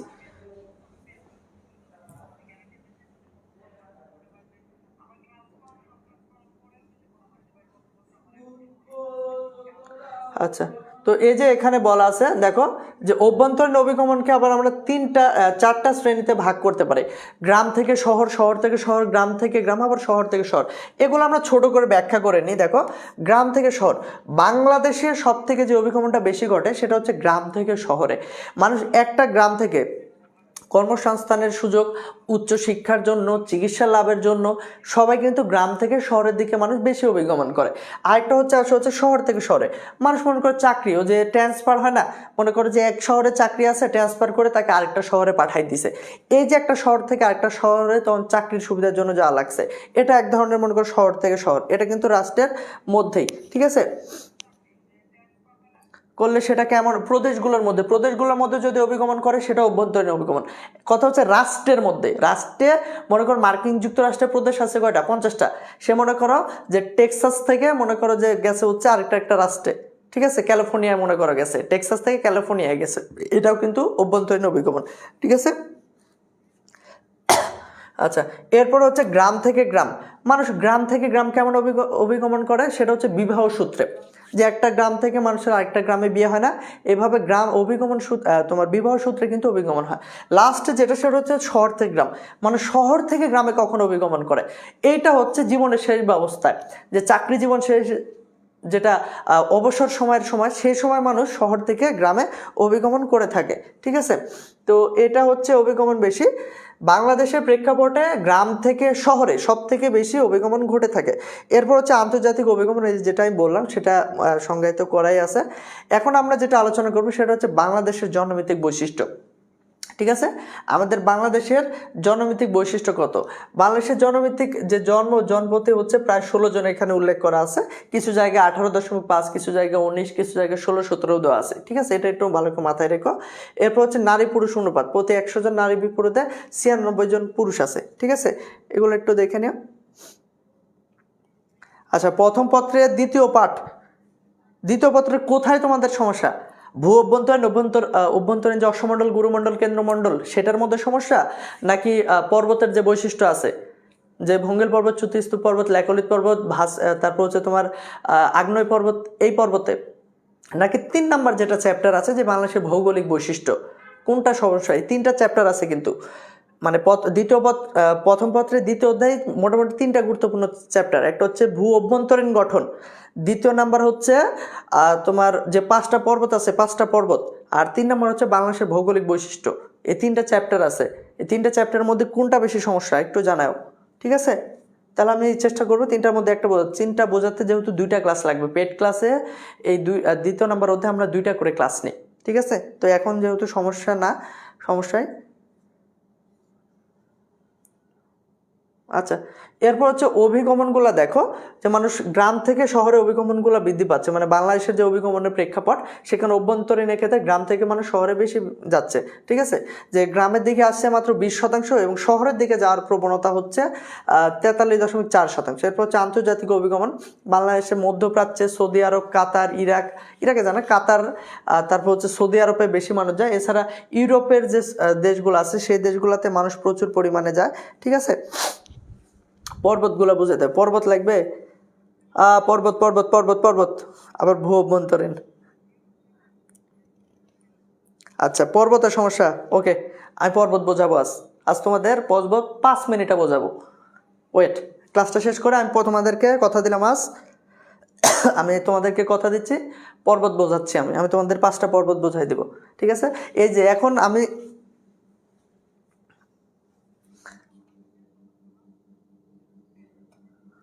আচ্ছা, সামিয়া পর্বত, চাপ বলয়, সমুদ্র স্রোত, জোয়ার ভাটা, বায়ুপ্রবাহ, এত কিছু ভৌগোলিক বৈশিষ্ট্য, এই যে সমস্যা আমি তো জানি।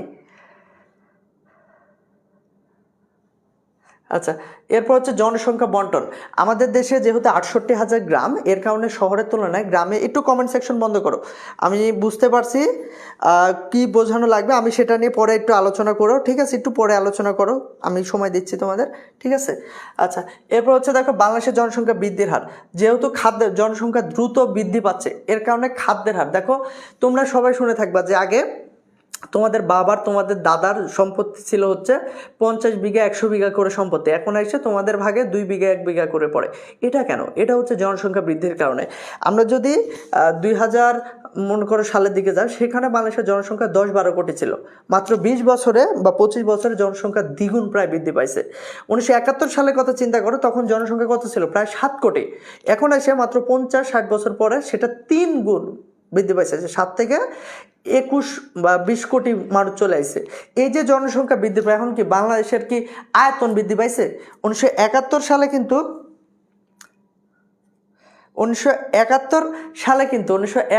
কিন্তু বাংলাদেশের আয়তন ছিল 1,47,570 বর্গ কিলোমিটার।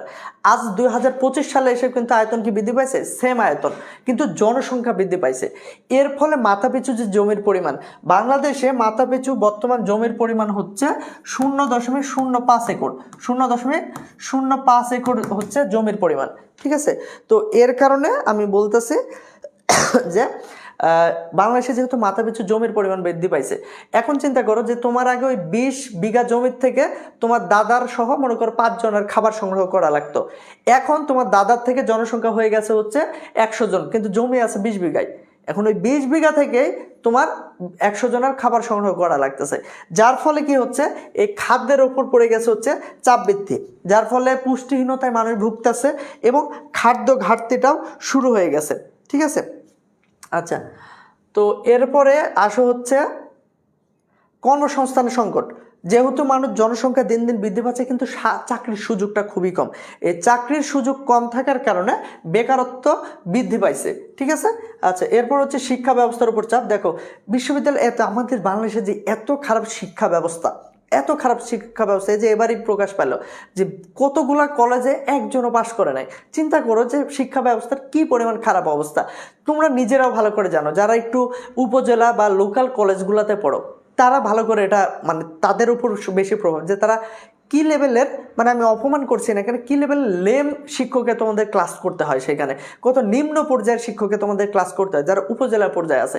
এর কারণ কি? কারণ স্টুডেন্টের পরিমাণ দিন দিন বৃদ্ধি পাচ্ছে কিন্তু সেই হারে শিক্ষক নিয়োগ তারা দিতে পারছে না, তো এর কারণে শিক্ষা ব্যবস্থার উপর চাপ পড়তেছে।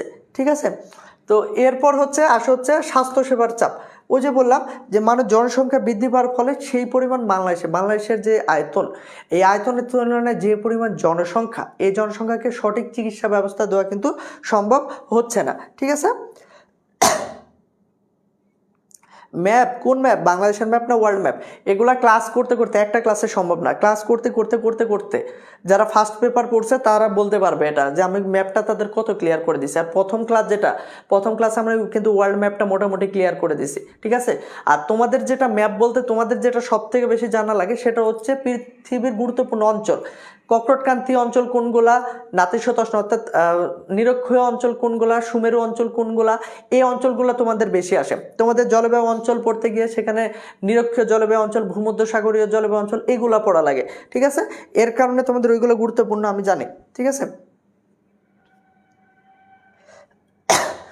আচ্ছা, তো এই যে পরিবেশ তারপরে দূষিত হচ্ছে জনসংখ্যা বৃদ্ধির কারণে, এগুলো তো বুঝতেই পারতেছো।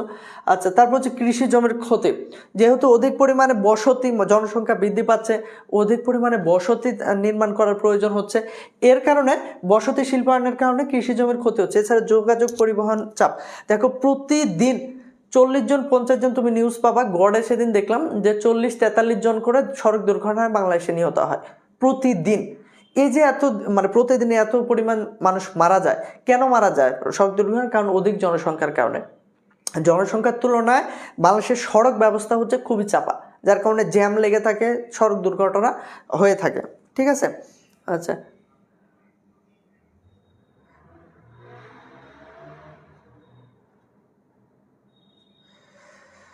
আচ্ছা, এখন ক্লাস করো প্লিজ, ক্লাস করো প্লিজ, ক্লাস করো, তোমরা কমেন্ট করো না। তো এই হচ্ছে, আচ্ছা ঠিক আছে, আমি প্রথম পত্রে এই হচ্ছে তোমার দ্বিতীয় পত্রের দ্বিতীয় অধ্যায়ের মোটামুটি আলোচনা। ঠিক আছে, এই যে যেটার কথা বললাম সেটা একটু ভালো করে মাথায় রাখো। আমি এখন বলো যে ফার্স্ট পেপারের আমি কোন টপিকস আলোচনা করবো, যেহেতু আমার কাছে সময় কম। আমি তোমাদের এখন যদি বলি তোমাদের সমস্যা কী কী, আমি বলতেছি তোমাদের কী কী সমস্যা, আমি তো জানি, আমি 4-5 বছর থেকে পড়াই।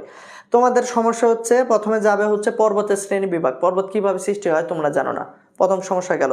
দ্বিতীয় সমস্যা, বাংলাদেশের ভৌগোলিক অঞ্চল তুমি চিহ্নিত করতে পারো না, কোনটা টারশিয়ারি যুগের অঞ্চল, কোনটা প্লাইস্টোসিন কালের অঞ্চল, কোনটা সাম্প্রতিক কালের প্লাবন সময়ের মধ্যে তুমি চিনো না। তারপর গিয়ে তুমি চিন্তা করে বায়ুর চাপ চিনতে পারো না, বায়ুর চাপ, যে অয়নবায়ু আছে, মৌসুমী বায়ু আছে, এই বায়ু প্রবাহগুলো তোমরা চিহ্নিত করতে পারো না। তারপর গিয়ে সমুদ্র তলদেশে ভূমিরূপ তুমি চিহ্নিত করতে পারবা না। এই যে এগুলো কিছু পারো না, মোস্ট যে জায়গাটা পারবা না সেটা হচ্ছে বাংলাদেশের সমুদ্র স্রোত, বাংলাদেশের না, আটলান্টিক মহাসাগর, ভারত মহাসাগরের সমুদ্র স্রোত। এই সমুদ্র স্রোত তুমি কোনোভাবে বুঝতে পারবে না, কারণ সেইখানে শুধু সমুদ্রের চিহ্নিতকরণ করে দেয় এবং সেইখানে চিহ্নিত করতে বলে যে এটা কোন স্রোত, এই স্রোত কিন্তু তুমি নির্ধারণ করতে পারো না, সেটা আমি খুবই ভালো করে জানি। ঠিক আছে, তো আসলে ওইগুলা ক্লাস করতে হলে তোমার পেড ক্লাস করতে হবে। ঠিক আছে, এখানে যেহেতু আমি আবারও বলছি, যেহেতু তোমার টেস্ট পরীক্ষা, দ্বিতীয় পত্র টার্গেটে ক্লাস, এর কারণে দ্বিতীয় পত্র নিয়ে আলোচনা হচ্ছে। ঠিক আছে,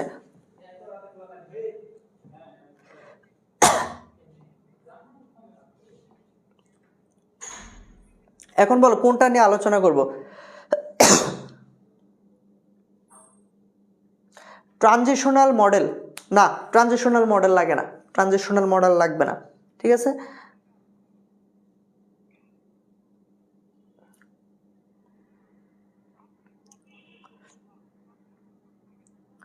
বড় সন্তান না, আমি ছোট। ক্লাসে হাসা নিষেধ? কি হয়েছে ভাই? আমার কি হাসাটা খুবই বিচ্ছিরি লাগতেছে তোমাদের কাছে? আমি কি পড়াবো তাহলে এখন কও তোমরা? আমি কি বলছো, যারা ওয়ার্ল্ড ম্যাপ চাচ্ছ প্রথম ক্লাস কিন্তু রেকর্ডেড ক্লাস আছে, তোমরা প্রথম ক্লাসটা করে নিও, সেখানে ওয়ার্ল্ড ম্যাপ মোটামুটিভাবে বুঝাই দেওয়া হয়েছে, ঠিক আছে? এখন বলো আমি তোমাদেরকে কি পড়াবো?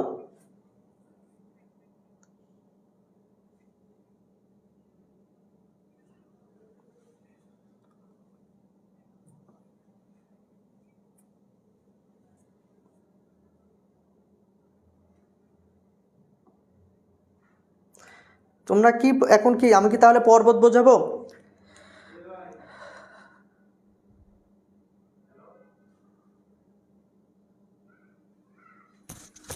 আচ্ছা আমি একটু সময় নিচ্ছি, আমি স্লাইডটা দিতে বলি, ঠিক আছে? স্লাইড নাই তো এখন, স্লাইডটা দিতে বলি। আমি এখন পড়া বলছি দ্বিতীয় অধ্যায় থেকে পড়াচ্ছি তোমাদের।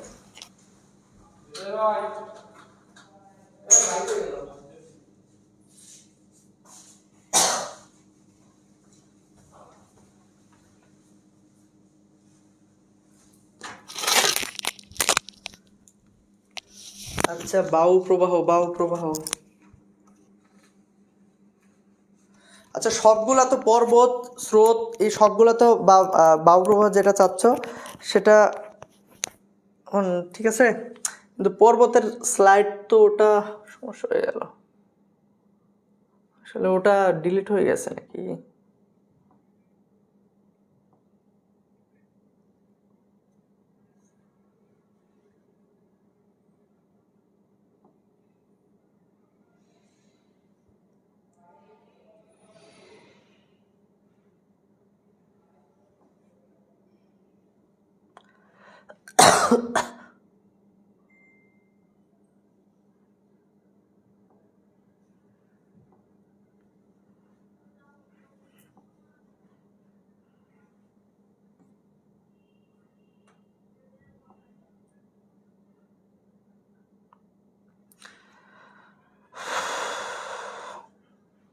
আচ্ছা আমরা একটু যেটা তোমরা আমি পর্বত তোমাদেরকে একে বোঝাচ্ছি, তবে যেটা এখানে একটু সমস্যা হবে চিত্রগুলো আমি দিতে পারতাছি না, চিত্রটা থাকলে খুবই ভালো হইতো, ঠিক আছে? আমি একটু হাতে হাতে যতটুকু পারি বোঝাচ্ছি, মানে স্লাইডটা আমি পাচ্ছি না, ঠিক আছে? স্লাইডটা অফিসে নাই, আমি পর্বত তোমাদেরকে বোঝাই দিচ্ছি, ঠিক আছে?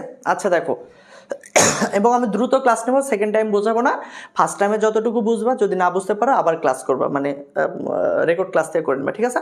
আচ্ছা দেখো, পর্বতের শ্রেণী বিভাগ হচ্ছে, পর্বত হচ্ছে 5 প্রকার। কত প্রকার বললাম? 5 প্রকার। ভঙ্গিল পর্বত, চ্যুতিস্তূপ পর্বত, ল্যাকলিত পর্বত, আগ্নেয় পর্বত এবং হচ্ছে তোমাদের হচ্ছে ক্ষয়জাত পর্বত। পর্বতকে এই 5টা শ্রেণীতে ভাগ করা হয়, ঠিক আছে? আচ্ছা সর্বপ্রথম যে পর্বত নিয়ে আলোচনা হবে সেটা আলোচনা আসে হচ্ছে ভঙ্গিল পর্বত। কি পর্বত? ভঙ্গিল পর্বত। আচ্ছা ভঙ্গিল পর্বতের সর্বপ্রথম যে ইস্যুটা আসে সেটা হচ্ছে ভঙ্গিল পর্বত অর্থ হচ্ছে ভাস। ভঙ্গিল পর্বত অর্থ কি? ভাস, ঠিক আছে? আমাদের যে পৃথিবীটা আছে, আমাদের কি, আমাদের যে ভাই স্লাইড দিতে পারবেন একটা? ইয়ে চলে গেছে জোহা, কেউ নাই না, আচ্ছা সমস্যা নেই। আচ্ছা বানাছিল আগে, ওটা আগের ক্লাসের একটা স্লাইড, একটু দেখেন যদি থাকে, সেটা দ্বিতীয় অধ্যায়, প্রথম পত্রের দ্বিতীয় অধ্যায়, দ্বিতীয় অধ্যায়। আচ্ছা তো ভঙ্গিল পর্বতের প্রধান বৈশিষ্ট্য হচ্ছে ভাস। ভঙ্গিল পর্বতের প্রধান বৈশিষ্ট্য কি? ভাস। আচ্ছা এইখানে আমাদের একটু পেছনে যেতে হবে, যেটা আলোচনা সেটা হচ্ছে আমাদের পৃথিবী নিয়ে, ঠিক আছে? এইখানে আলোচনা আসলে ব্যাপক আশ্রেণতা, ভূগোলের আলোচনা আসলে কিছুটা ম্যাথের মতো, ঠিক আছে? আমরা একটা জায়গা থেকে আরেকটা জায়গায় শুরু হয়, তো যেখানে যাই আমাদের যে পৃথিবীটা আছে, আমাদের পৃথিবীর এই বাইরের যে অংশটা, আমাদের পৃথিবীটা কেমন? গোলাকার পৃথিবী, ঠিক আছে? আমাদের পৃথিবীর আমরা কিন্তু এই বাইরের অংশটাতে আছি। তো আমাদের যেখানে বিল্ডিং, গাছপালা, নদী নালা যেগুলোকে দেখতে পাই, পৃথিবীর এই বাইরের অংশটাকে আমরা বলি হচ্ছে ভূত্বক। আমরা কি বলি? ভূত্বক, ঠিক আছে? মানে আমরা আছি হচ্ছে ভূত্বকের ওপরে, ঠিক আছে? এখন এটা আলোচনা কেন করতেছি একটু পরে জানতে পারবা। দেখো আমাদের যখন পৃথিবীর সৃষ্টি হয় তখন পৃথিবী ছিল হচ্ছে কি অবস্থায় ছিল? পৃথিবী উত্তপ্ত গ্যাসপিণ্ড অবস্থায় ছিল। উত্তপ্ত গ্যাসপিণ্ড অবস্থা থেকে তাপ বিকিরণ করে তরল হয়েছে, তারপর আরো তাপ বিকিরণ করে কঠিন হয়েছে। কিন্তু পৃথিবী কঠিন হয়েছে শুধুমাত্র পৃথিবীর এই বাইরের অংশটুকু, পৃথিবীর এই বাইরের অংশটুকু, পৃথিবীর এই অভ্যন্তরীণ ভাগ, পৃথিবীর এই অভ্যন্তরীণ ভাগ কিন্তু এখনো পৃথিবীর অভ্যন্তরীণ ভাগ কিন্তু এখনো কি অবস্থায় রয়েছে বলো তো? পৃথিবীর অভ্যন্তরীণ ভাগ কিন্তু এখনো গলিত অবস্থায় রয়েছে। কি অবস্থায় রয়েছে? গলিত অবস্থায় রয়েছে। পৃথিবীর বাইরে এরকম মনে করো যে ডিম মনে করতে পারো, ডিমের বাইরে যেরকম ডিমের খোলস থাকে না, ভিতরে গলিত অবস্থায়, পৃথিবীর এরকম অভ্যন্তরীণ অবস্থা গলিত অবস্থায় রয়েছে, ঠিক আছে। এবং বাইরের যেটা সেটা শক্ত আবরণ হয়ে গেছে। এখন এটা বোঝাচ্ছি কেন, এটা ভূগোল পর্বতের সাথে বৈশিষ্ট্য কেন, দেখো পৃথিবীর এই যে বাইরের যে ভূত্বকটা আছে না, যেটা বললাম পৃথিবীর বাইরের কি বললাম ভূত্বকটা আছে না, এইটা বেশ কিছু প্লেট দ্বারা গঠিত। কি দ্বারা গঠিত? প্লেট। ভূপৃষ্ঠের টোটাল প্লেট আছে হচ্ছে 60টি। কয়টা প্লেট আছে?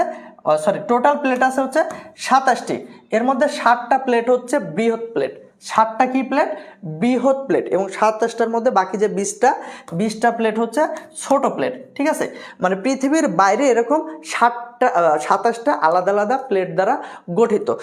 দেখো এখন এই প্লেটগুলা, ঠিক আছে, এই প্লেটগুলা যেগুলো আছে এইগুলাকে তোমরা যেখানে পড়ে থাকছো ও যে প্লেটের গতিশীলতার মধ্যে পড়ে থাকবা, যে পর্বতের সংকোচন গতি, পার্শ্বীয় গতি, তারপর হচ্ছে তোমার পার্শ্বীয় গতি, আরেকটা হচ্ছে প্রসারণ গতি, যে 3টা গতি আছে। এখন মনে করো পৃথিবীর বাইরের যে ভূত্বকটা রয়েছে এটা হচ্ছে একটা প্লেট, এটা হচ্ছে একটা প্লেট, এটা হচ্ছে একটা প্লেট, ঠিক আছে। এই দুইটা প্লেট যখন একে অপরের মুখোমুখি যায়, কি হয়? একে অপরের মুখোমুখি যায়। মানে পৃথিবীর বাইরের যে ভূত্বক, এই ভূত্বক যখন একে অপরের মুখোমুখি যায়, এখন মুখোমুখি কেন যায়? ওই যে ভূ অভ্যন্তরীণ কি অবস্থায় আছে বললাম? গলিত অবস্থায় রয়েছে। এই গলিত অবস্থায় এরা চায় যে এরা বাইরের দিকে বের হয়ে আসবে, এর কারণে এরা কি চাপ দেয় ভূত্বকের উপরে, ঠিক আছে। এখন এই প্লেটগুলো তখন গতিশীল হয়ে পড়ে। এই প্লেটগুলো কি হয়ে পড়ে? তখন গতিশীল হয়ে পড়ে। এই প্লেটগুলা গতিশীল হবার ফলে এই মাঝখানের যে ভূত্বক তখন এটা ভাঁজ খেয়ে উপর দিকে উঠে যায়। প্রথমে এটা কি হয়? ভাঁজ খেয়ে উপর দিকে উঠে যায়। এটা কিভাবে? এটা দেখো আমি বলি। মনে করো এটা হচ্ছে একটা প্লেট, ঠিক আছে। এটা মনে করো, ভালো করে দেখো, এটা মনে করো প্লেট। অ্যান্ড ভূপৃষ্ঠ চাপের কারণে এখানে যখন চাপ দিচ্ছে তখন কি হচ্ছে? এই ভূভাগটা ভাঁজ খেয়ে যে উপর দিকে উঠে চলে যাচ্ছে না, কি হচ্ছে? এবার ভাঁজ খেয়ে উপর দিকে উঠে চলে যাচ্ছে না। এইভাবে ভূ অভ্যন্তরীণ গলিত ম্যাগমা লাভার চাপে যখন ভাঁজ খেয়ে ভূপৃষ্ঠ উপর দিকে উঠে চলে যাচ্ছে, এইভাবে সৃষ্টি হচ্ছে তোমার ভঙ্গিল পর্বত। কি পর্বত? ভঙ্গিল পর্বত। আমাদের এশিয়ার হিমালয় পর্বত, রকি পর্বত, তারপর হচ্ছে তোমার আলপস পর্বত, আন্দিস পর্বত, এই পর্বতগুলো সবগুলোই হচ্ছে ভঙ্গিল পর্বতের উদাহরণ। কি পর্বতের উদাহরণ? ভঙ্গিল পর্বতের উদাহরণ। এরপর আমরা যেটা জানবো সেটা হচ্ছে আগ্নেয় পর্বত। এরপর কি জানবো? সেটা হচ্ছে আগ্নেয় পর্বত, ঠিক আছে। এটা কি? আগ্নেয় পর্বত। আচ্ছা, আগ্নেয় পর্বত, ওই যে আমি যেটা বললাম যে আমাদের পৃথিবীর অভ্যন্তরীণ কি গলিত ম্যাগমা লাভাটাগুলো আছে, এরা কি চায় জানো? এরাও চায় যে আমরাও তাপ বিকিরণ করবো, আমরা বাইরের দিকে বের হয়ে আসবো। এরাও চায় যে আমরা তাপ বিকিরণ করবো ভিতরে, যে গলিত ম্যাগমা, এরা কি চায়? যে আমরা বাইরের দিকে আসবো, তাপ বিকিরণ করবো, কিন্তু আসতে পারে না। তবে পৃথিবীর কিছু দুর্বল ফাটল জায়গা আছে, যে জায়গা দিয়ে তারা বের হয়ে চলে আসে, ঠিক আছে। এই যে বের হয়ে আসে এটাকে আমরা বলি হচ্ছে আগ্নেয়গিরি অগ্নুপাত। তোমরা টিভিতে বা সিরিয়ালে নানান জায়গায় দেখে থাকবা যে আগ্নেয়গিরি অগ্নুপাত ঘটতেছে। এই আগ্নেয়গিরি অগ্নুপাতের ফলে লাভা সঞ্চিত হয়ে, মানে যেটা বের হয় সেটাকে আমরা কি বলি? লাভা। এই আগ্নেয়গিরি অগ্নুপাতের ফলে লাভা সঞ্চিত হয়ে যে পর্বত সৃষ্টি করে সেটাকে আমরা বলি হচ্ছে আগ্নেয় পর্বত। সোজা হিসেব, ভূ অভ্যন্তরীণ যে গলিত ম্যাগমা লাভাটা আছে সেটা বাইরের দিকে, মানে ভূপৃষ্ঠে ফাটলের কারণে বাইরে বের হয়ে আসে, অর্থাৎ আগ্নেয়গিরি অগ্নুপাতের ফলে লাভা সঞ্চিত হয়ে যে পর্বত সৃষ্টি হয় সেটাকে আমরা বলি হচ্ছে কি পর্বত বলি? আগ্নেয় পর্বত। এখানে যেটা বড় বৈশিষ্ট্য, আমরা যেটা এর আগে ভঙ্গিল পর্বতের প্রধান বৈশিষ্ট্য হচ্ছে ভাঁজ, ঠিক আছে। আর এই পর্বতটা হচ্ছে মোচাকৃতির। এই পর্বতটা কি? মোচাকৃতির। এটা একটু ভালো করে মাথায় রাখো যে আগ্নেয় পর্বতটা কেমন? মোচাকৃতির। এটা কেমন হয়? দেখো, আগ্নেয় পর্বতটা হয় হচ্ছে এরকম, ভঙ্গিল পর্বতটা হয় হচ্ছে এরকম, ঠিক আছে। এটা হয় হচ্ছে ভঙ্গিল পর্বত, ঠিক আছে। আচ্ছা, একটু ভালো করে দেখাই। এটা হচ্ছে ভঙ্গিল পর্বত। ভঙ্গিল পর্বতের সিংহ থাকে, এটা সবসময় মাথায় রাখবে। ভঙ্গিল পর্বতের কি থাকে? সিংহ থাকে, অর্থাৎ মাথা থাকে, ঠিক আছে। তোমরা যদি ইউটিউবে সার্চ দাও যে তোমরা যদি সার্চ দাও যে তোমার কি পর্বত ছিল এটা, হিমালয় পর্বত, তাহলে তোমরা দেখতে পাবা যে কি সুন্দর ভাঁজ খেয়ে খেয়ে উপর দিকে উঠে গেছে। কিন্তু এই যে পর্বত এটা হয় হচ্ছে মোচাকৃতির, ঠিক আছে, মোচাকৃতির, এটার কোনো সিংহ থাকে না, ঠিক আছে, এটা কি থাকে না, সিংহ থাকে না, এবং যে মুখ দিয়ে যে লাভা বের হয় ওটাকে আমরা বলি হচ্ছে জ্বালামুখ, ওটাকে আমরা কি বলি, জ্বালামুখ। তো এটা হচ্ছে আগ্নেয় পর্বত, ঠিক আছে, এটা কি পর্বত, আগ্নেয় পর্বত, ঠিক আছে, এটা পর্বত হচ্ছে আগ্নেয় পর্বত। আচ্ছা, এরপর আসো হচ্ছে আমরা যেটা পর্বত জানবো সেটা হচ্ছে ল্যাকোলিথ, ল্যাকোলিথ। আচ্ছা, আগ্নেয় পর্বতের উদাহরণ হচ্ছে ইতালির ভিসুভিয়াস, জাপানের ফুজিয়ামা, এই পর্বতগুলো হচ্ছে ল্যাকোলিথ পর্বতের উদাহরণ। অবশ্যই পর্বতের উদাহরণ আসবে, মাস্ট একটা দেখবা যে পর্বতের উদাহরণ আসে যে ইতালির ভিসুভিয়াস এটা কোন ধরনের পর্বত, বা নিচের কোনটি আগ্নেয় পর্বতের উদাহরণ, এই টাইপের থাকে, ঠিক আছে, এটা একটু ভালো করে পড়বা। এখন দেখো হচ্ছে ল্যাকোলিথ পর্বত। ল্যাকোলিথ পর্বত বলতে যেটা বোঝানো হচ্ছে, এই যে এর আগে যেটা বুঝাইলাম যে পৃথিবীর অভ্যন্তরীণ লাভাটা বের হয়ে আসে, ঠিক আছে, কি হয়, পৃথিবীর অভ্যন্তরীণ যে লাভাগুলো আসে, যে লাভাগুলো আছে এরা কি বললাম যে এরা চায় যে বাইরের দিকে বের হয়ে আসবে।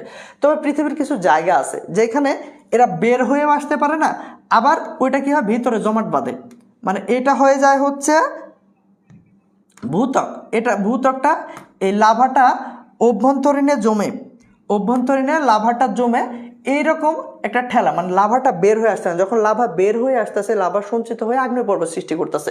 কিন্তু এই ম্যাগমা লাভা যখন ভূ অভ্যন্তরীণে জমাট বেঁধে একটা পর্বত সৃষ্টি করবে এরকম উঁচাকৃতির, তখন এই পর্বতটাকে আমরা বলবো হচ্ছে ল্যাকোলিথ পর্বত। এই পর্বতটাকে কি বলবো আমরা, ল্যাকোলিথ পর্বত। দ্বিতীয় আছে, পাচ্ছেন কি, প্রথম পত্রে দ্বিতীয়। আচ্ছা, তখন এটাকে আমরা কি বলবো, ল্যাকোলিথ পর্বত, ঠিক আছে, এটাকে আমরা কি বলবো, ল্যাকোলিথ পর্বত, ঠিক আছে।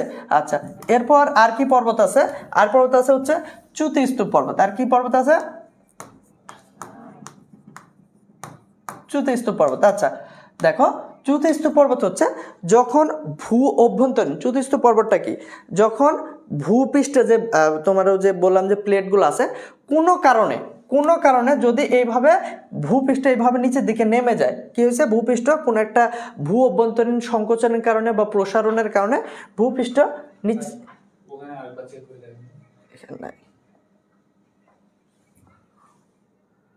এই কটাই আছে,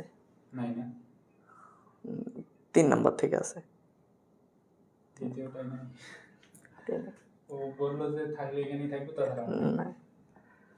ফোনে ছিল।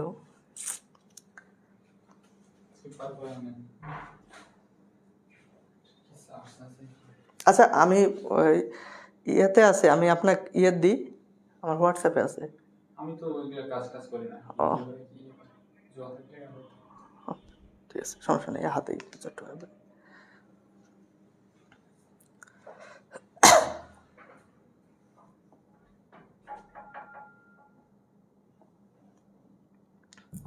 আচ্ছা, তো এই হচ্ছে চ্যুতিস্তূপ পর্বত। যখন কোনো ভূভাগ গর্ত হয়ে নিচের দিকে নেমে যায় তখন এই ভূভাগটাকে আমরা বলবো হচ্ছে চ্যুতি পর্বত।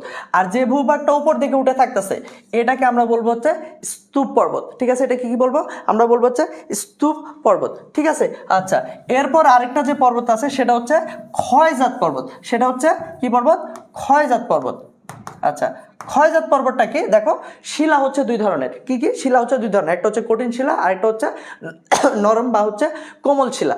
এখন উঁচু কোনো ভূভাগ যদি ক্ষয় হয়ে হয়ে নেমে সমভূমিতে রূপান্তরিত হয়, অর্থাৎ কোনো নরম বা কোমল শিলা ক্ষয় হয়ে হয়ে নিচের দিকে নেমে গেছে, মনে করো যে এটা একটা হচ্ছে আছে হচ্ছে সমভূমি, এখন কোনো কারণে এটা হচ্ছে নরম শিলা, এটা হচ্ছে নরম শিলা, এইভাবে নিচের দিকে নেমে গেছে, এটা হচ্ছে এইভাবে নিচের দিকে কোমল শিলা নেমে গেছে। আর এইটা যেটা ছিল এটা ছিল হচ্ছে কি শিলা, কঠিন শিলা, এটা কি ছিল, কঠিন শিলা। এই কঠিন শিলাটা তখন এইভাবে মাথা উঁচু করে দাঁড়ায় গেছে, ঠিক আছে, তখন এই যে পর্বত সৃষ্টি হবে এটাকে আমরা বলবো হচ্ছে ক্ষয়জাত পর্বত, ঠিক আছে। তো এই হচ্ছে আমাদের ক্ষয়জাত পর্বত। তো এই হচ্ছে 5টা পর্বত, আমি ডিটেলস আলোচনা করতে পারতেছি না, এবং এখানে সব থেকে বেশি যে কাজে লাগে সেটা হচ্ছে ছবি কাজে লাগে। আমি তোমাদেরকে দেখাই, এখানে সবথেকে বেশি কাজে লাগে কি জানো, ছবিটা কাজে লাগে, ঠিক আছে। ছবি দেখা যখন তোমাদেরকে আমি পড়াবো, আমি তোমাদেরকে একটা ক্লাসের ইয়ে দেখাইতেছি, আমার যেটা পেড ক্লাস, ঠিক আছে, যেখানে আমি পেড ক্লাসগুলো নিয়ে থাকি,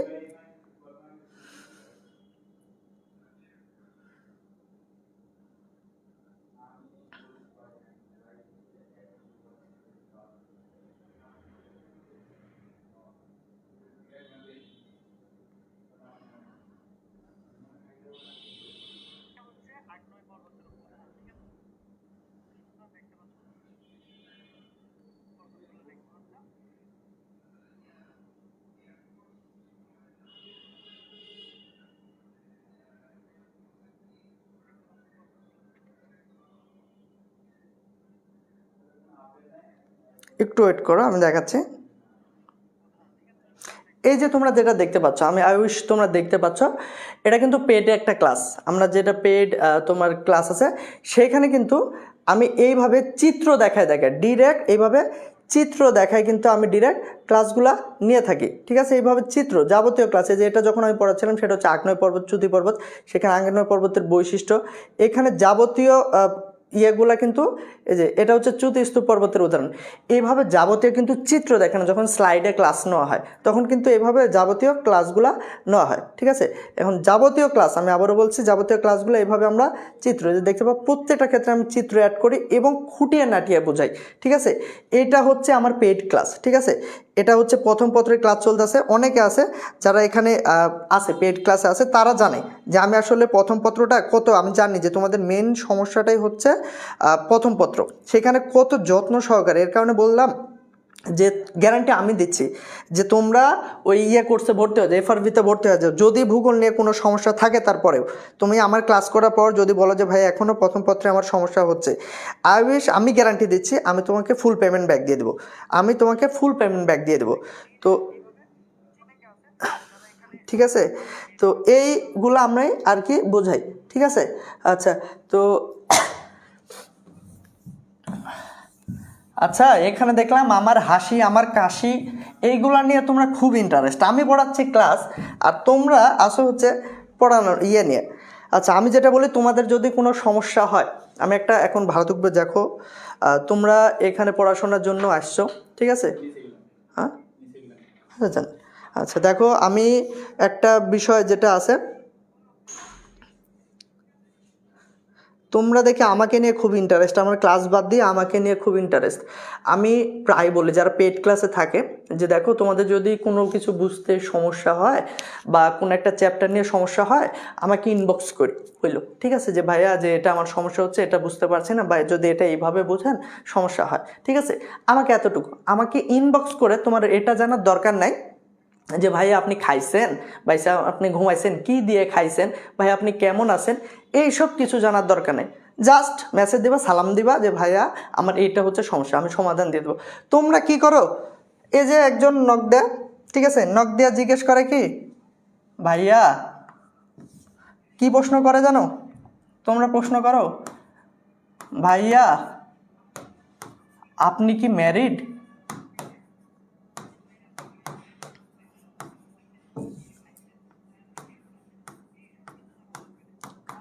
আপনি কি ম্যারিড, এই প্রশ্ন করে যে ভাই আপনি কি ম্যারিড।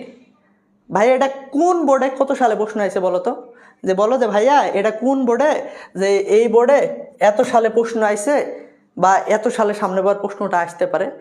কাজের কথা কিছু নাই যে ভাই এটা বুঝতে পারছি কি এটা বুঝতে পারি নাই, এটা কিছু নাই।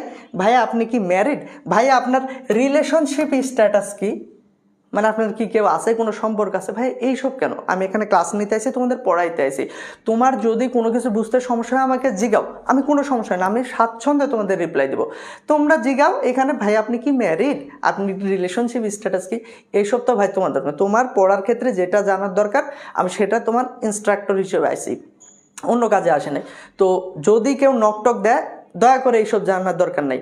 আমি খাইছি কি ঘুমাইছি এইসবও দরকার নেই, জাস্ট জিগাবা, সালাম দিবা, দিয়ে বলবা যে ভাই আমার এটা সমস্যা। আর আইসা জিগায় ভাই আপনি কি ম্যারিড, ফাতরামো করার জায়গা লাগে না এক একজনের, না? তো এইসব দরকার নাই ভাই। আর এই যে আজকে ক্লাসে লাগছে ভাই আপনার হাসি সুন্দর, এই সুন্দর, আনসান খালি বকার জায়গা লাগে না, ঠিক আছে। আচ্ছা, তো যাই হোক, এখন বলো যে আর কোনো, আচ্ছা বাউর চাপ নিয়ে সমস্যা একজন বলছে, বাউর চাপ, ঠিক আছে। আচ্ছা, বাউর চাপ বোঝাচ্ছি, দেখো এখানে কিন্তু বাউর তাপমণ্ডল বলছে, বাউর তাপ এবং চাপ, বায়ু প্রবাহ বোঝানো সম্ভব না, বায়ু প্রবাহ বোঝাতে হলে পুরো একটা 1 ঘন্টা ক্লাস লাগবে। বাউর তাপ এবং চাপ বোঝাচ্ছি, সবাই একটু এদিকে মনোযোগ দাও, ঠিক আছে। আচ্ছা, এটা হচ্ছে আমাদের যে গোলাকার পৃথিবী, এখন কিন্তু আমি পৃথিবীর অভ্যন্তরে নাম মানে বাহ্যিক অংশটুকু দেখাচ্ছে। এখন কমেন্ট সেকশন বন্ধ রাখো, এখন কমেন্ট সেকশন বন্ধ রাখো, ঠিক আছে, আমি তোমাদেরকে দেখাচ্ছি। আচ্ছা, একটা জিনিস যেটা ভালো করে বোঝো, আমাদের কোচিংয়ে এখানে যেসব তোমাদের টিচার, যেসব ভাইয়ারা ক্লাস নেয় না, আমাদের কিছু স্কুল ফ্রেন্ড আছে যাদের বাচ্চারা স্কুলে যায়, কথা বুঝো নাই, আমাদের কিছু স্কুল ফ্রেন্ড আছে, আমাদের কিছু গ্রামের ফ্রেন্ড আছে আমাদের বয়সী, যারা বিয়ে করে তাদের সন্তান হয়েছে, তাদের সন্তানেরা স্কুলে যায়। আমরা হচ্ছে তোমাদের এতটা সিনিয়র, একেবারে মনে করো না যে কালকে আমাদেরও নাক টিপলে দুধ বার হবে, ঠিক আছে। আচ্ছা, যেটা বোঝাচ্ছিলাম সেটা দেখো, মনোযোগ দাও। সেটা হচ্ছে আমাদের পৃথিবীর তাপমণ্ডল এবং চাপমণ্ডল বোঝাচ্ছি আমি, ঠিক আছে। আচ্ছা দেখো, এটাকে আমরা বলি হচ্ছে নিরক্ষরেখা। এটাকে আমরা কি বলি? নিরক্ষরেখা। নিরক্ষরেখার মান কত? 0 ডিগ্রি। নিরক্ষরেখার 5 থেকে 10 ডিগ্রি এই অক্ষাংশের যে অঞ্চলটুকু, এই যে অঞ্চল, এটাকে আমরা বলি হচ্ছে নিরক্ষীয় অঞ্চল। আমি পৃথিবীর এখানে তাপমণ্ডল এবং চাপমণ্ডল দুইটা বোঝাচ্ছি, তাপ ও চাপ। তাপ ও চাপ এই দুইটা জিনিস আমি তোমাদেরকে বোঝাচ্ছি, ঠিক আছে, তাপমণ্ডল ও চাপমণ্ডল। আচ্ছা, পৃথিবীর নিরক্ষরেখায় সূর্য সারা বছর লম্বভাবে কিরণ দেয়। কিভাবে কিরণ দেয়? লম্বভাবে কিরণ দেয়। তোমরা এটা বুঝলে বায়ু প্রবাহ আপনি বুঝতে পারো। বায়ু প্রবাহ নিয়ে অনেকে সমস্যা বলছো, ঠিক আছে। আচ্ছা, তো এইখানে সমুদ্র স্রোত তোমরা অনেকে চাচ্ছ, সমুদ্র স্রোত ভাইয়া, সমুদ্র স্রোত একটা ক্লাসে সম্ভব না। সমুদ্র স্রোত বোঝানোর আগে তোমাদেরকে প্রথমে বোঝা লাগবে সমুদ্র স্রোতের কারণ। সমুদ্র স্রোতের যে 8টা-10টা কারণ আছে, সেই 8টা-10টা কারণ ব্যাখ্যা করে দেওয়া লাগবে। তারপর এখন সমুদ্র স্রোত পড়তে যাচ্ছ, কোন সমুদ্র স্রোত বোঝাবো? উত্তর আটলান্টিক না দক্ষিণ আটলান্টিক, উত্তর ভারত মহাসাগর না দক্ষিণ ভারত মহাসাগর, এবং এটার জন্য মাস্টার চিত্র লাগবে। তোমাকে সমুদ্র স্রোত প্রশ্ন চিত্র কোনোবার আসছে, একটা জায়গা চিহ্নিত করে দিছে, দিয়ে বলছে এটা কোন সমুদ্র স্রোত, ব্যাখ্যা করো। সেটা আগুল স্রোত, সুমেরু স্রোত না কুমেরু স্রোত, না ওই ক্যাঙ্গারু স্রোত, না কি স্রোত, না নিরক্ষীয় স্রোত। তো এর কারণে যেটা বলতেছি তাপমণ্ডল এবং চাপমণ্ডল, এটা বলছে, এটা একটু বুঝে না, ফ্রি বোঝাচ্ছি। ফার্স্ট পেপার কিন্তু পড়ানোর কথা ছিল না, তারপরে বোঝাচ্ছি। আচ্ছা, নিরক্ষীয় যে অঞ্চল, এখানে সূর্য কিভাবে কিরণ দেয় বললাম।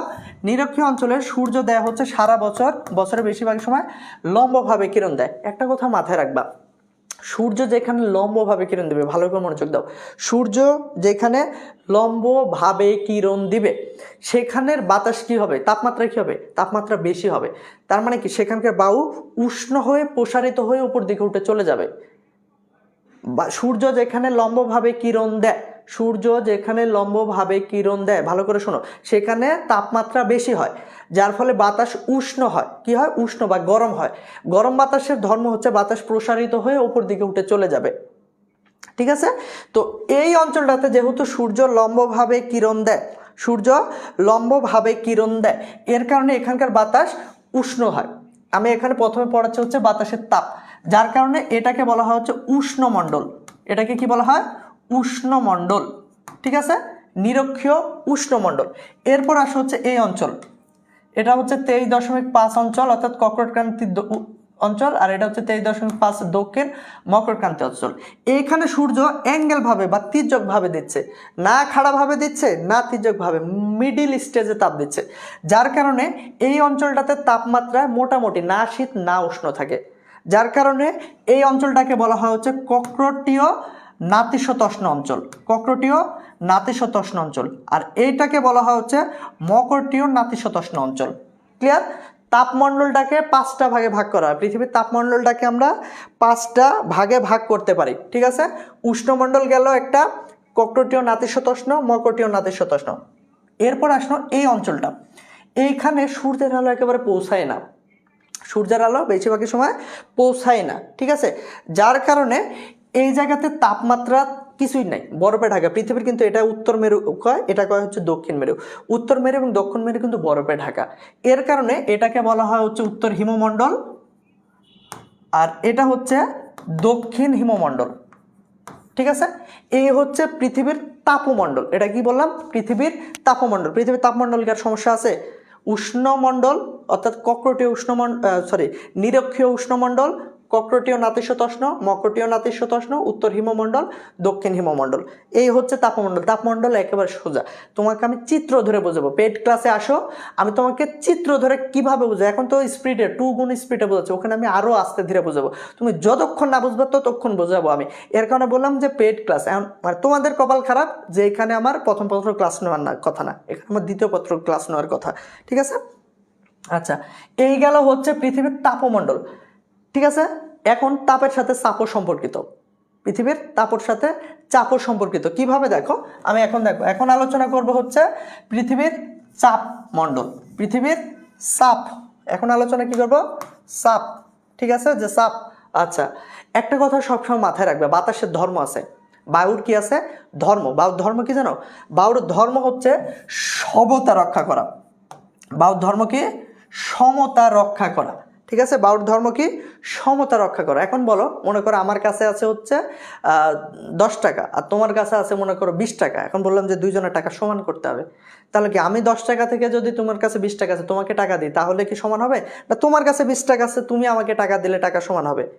অবশ্যই যার কাছে বেশি আসে তাকে দিতে হবে। এর কারণে আমি কেন বলতেছি, যেখানে বাতাসের উচ্চ চাপ আছে, বাতাসের উচ্চ চাপ আছে সেখান থেকে বাতাস সর্বোচ্চ নিম্ন চাপের দিকে যায়। বাতাসের ধর্ম যেহেতু সমতা রক্ষা করা, এই সমতা রক্ষার জন্য বাতাস সর্বদা উচ্চ চাপ থেকে নিম্ন চাপের দিকে চলে যায়। ঠিক আছে, উচ্চ চাপ অঞ্চল থেকে নিম্ন চাপের দিকে যায়। ঠিক আছে, এটা হচ্ছে বাতাসের ধর্ম। এখন বাতাসের আমরা চাপ দেখবো, যে বাতাসের চাপ এই যদি উচ্চ চাপ থেকে নিম্ন চাপ এটা বুঝতে পারো তাহলে তোমরা দেখবে যে বায়ু প্রবাহ ক্লিয়ার। এবং আমি যখন এখন তোমাদের ইয়েটা বুঝাই দিব, বায়ুর চাপ মণ্ডলটা বুঝাই দিব, দেখবা যে তোমরা অনেকটাই ক্লিয়ার হয়ে গেছো। ঠিক আছে, আচ্ছা তাহলে আমি এখন বোঝাবো হচ্ছে বায়ুর চাপ মণ্ডল।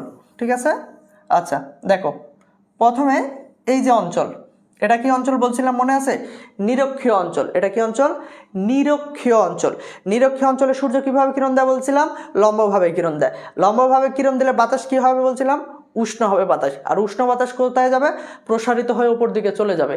এখন এই জায়গার বাতাস যখন উষ্ণ হয়ে প্রসারিত হয়ে উপর দিকে চলে যাচ্ছে, তাহলে এখানে বাতাসে কম হচ্ছে না বেশি হচ্ছে? অবশ্যই কম হচ্ছে। এর কারণে এইটা যে অঞ্চল এটাকে আমরা বলবো হচ্ছে নিরক্ষীয় নিম্নচাপ অঞ্চল। আমি পুরোটা লিখতে পারছি না, সংক্ষিপ্তভাবে লিখে দিচ্ছি, ভালো করে বুঝে নিও। এই যে সূর্য যেহেতু এখানে লম্বভাবে কিরণ দিচ্ছে, তাপমাত্রা বেশি, বাতাস উষ্ণ হচ্ছে, উষ্ণ বাতাস কোথায় যাচ্ছে? ওপর দিকে চলে যাচ্ছে। এর কারণে এই জায়গাটাকে আমরা বলছি হচ্ছে নিরক্ষীয় নিম্নচাপ বলয় বা নিম্নচাপ অঞ্চল। ঠিক আছে,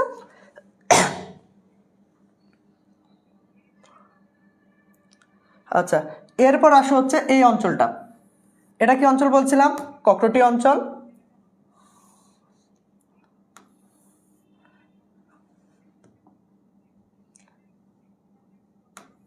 এটা কি বলছিলাম?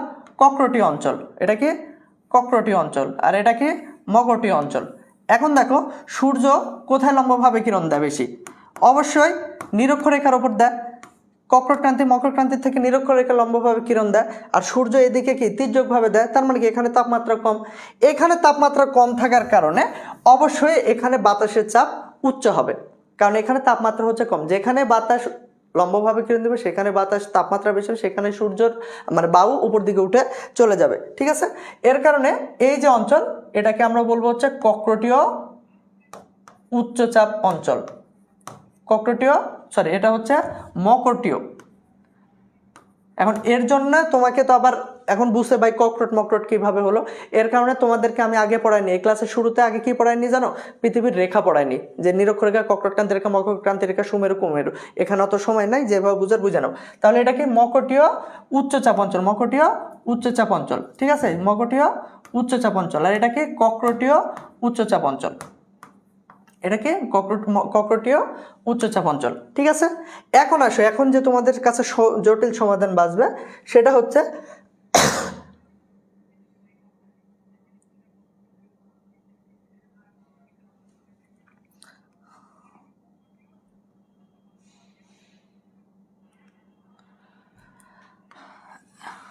এখন দেখো এই যে অঞ্চল 3 নম্বর যে অঞ্চল, এটা এই জায়গাটাতে আবার হচ্ছে নিম্নচাপ।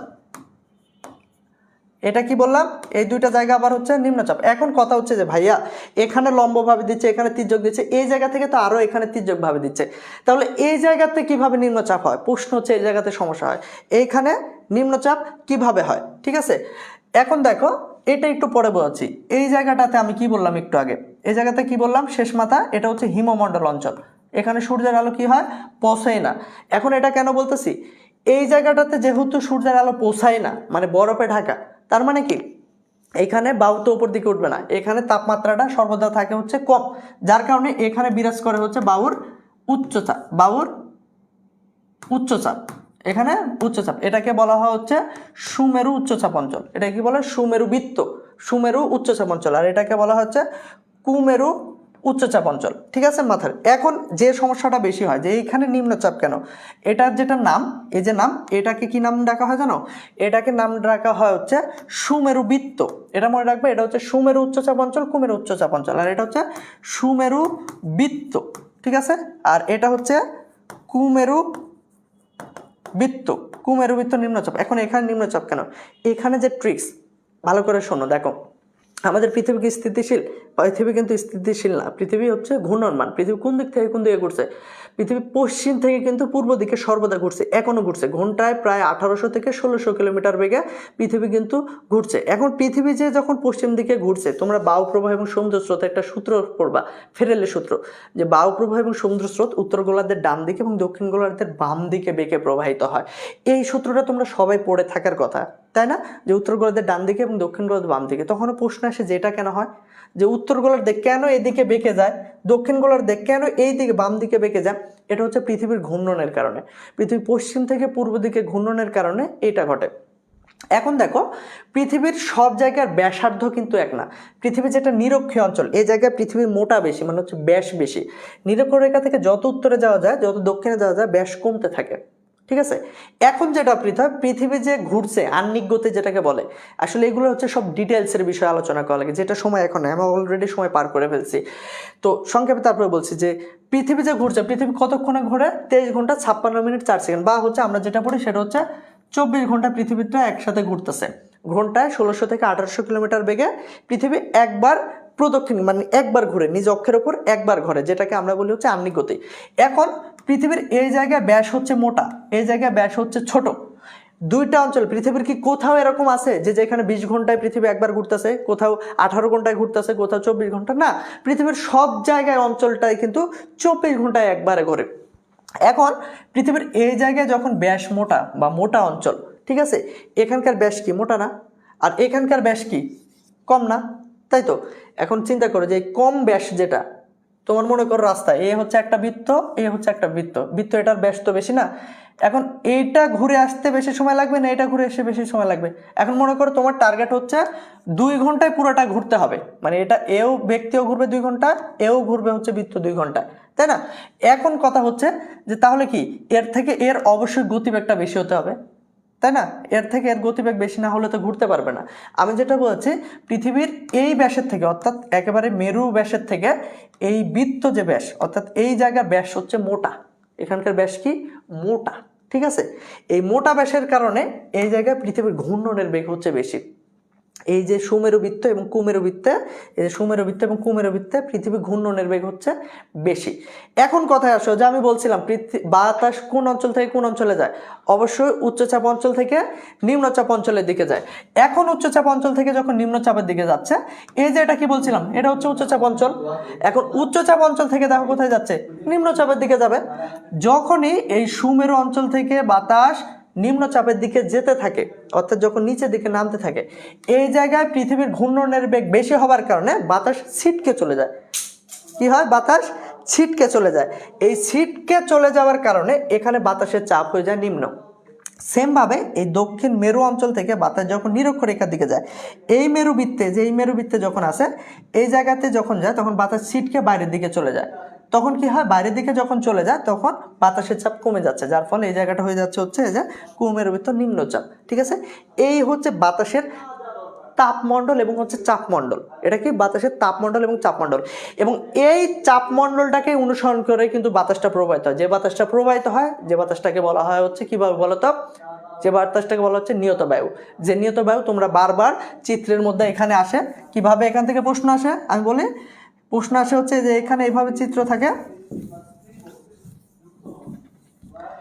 এই যে এইভাবে থাকে, চিত্র থাকে, এইখানে এইভাবে দেওয়া থাকে, এইভাবে দেওয়া থাকে, ঠিক আছে। এখানে দুইটা চিহ্নিত করা থাকে, দিয়ে এখানে ক লেখা থাকে, গ নম্বরের প্রশ্নে বলা থাকে যে ক চিহ্নিত বায়ুমণ্ডলের বৈশিষ্ট্য ব্যাখ্যা করো। এখন কি করবা?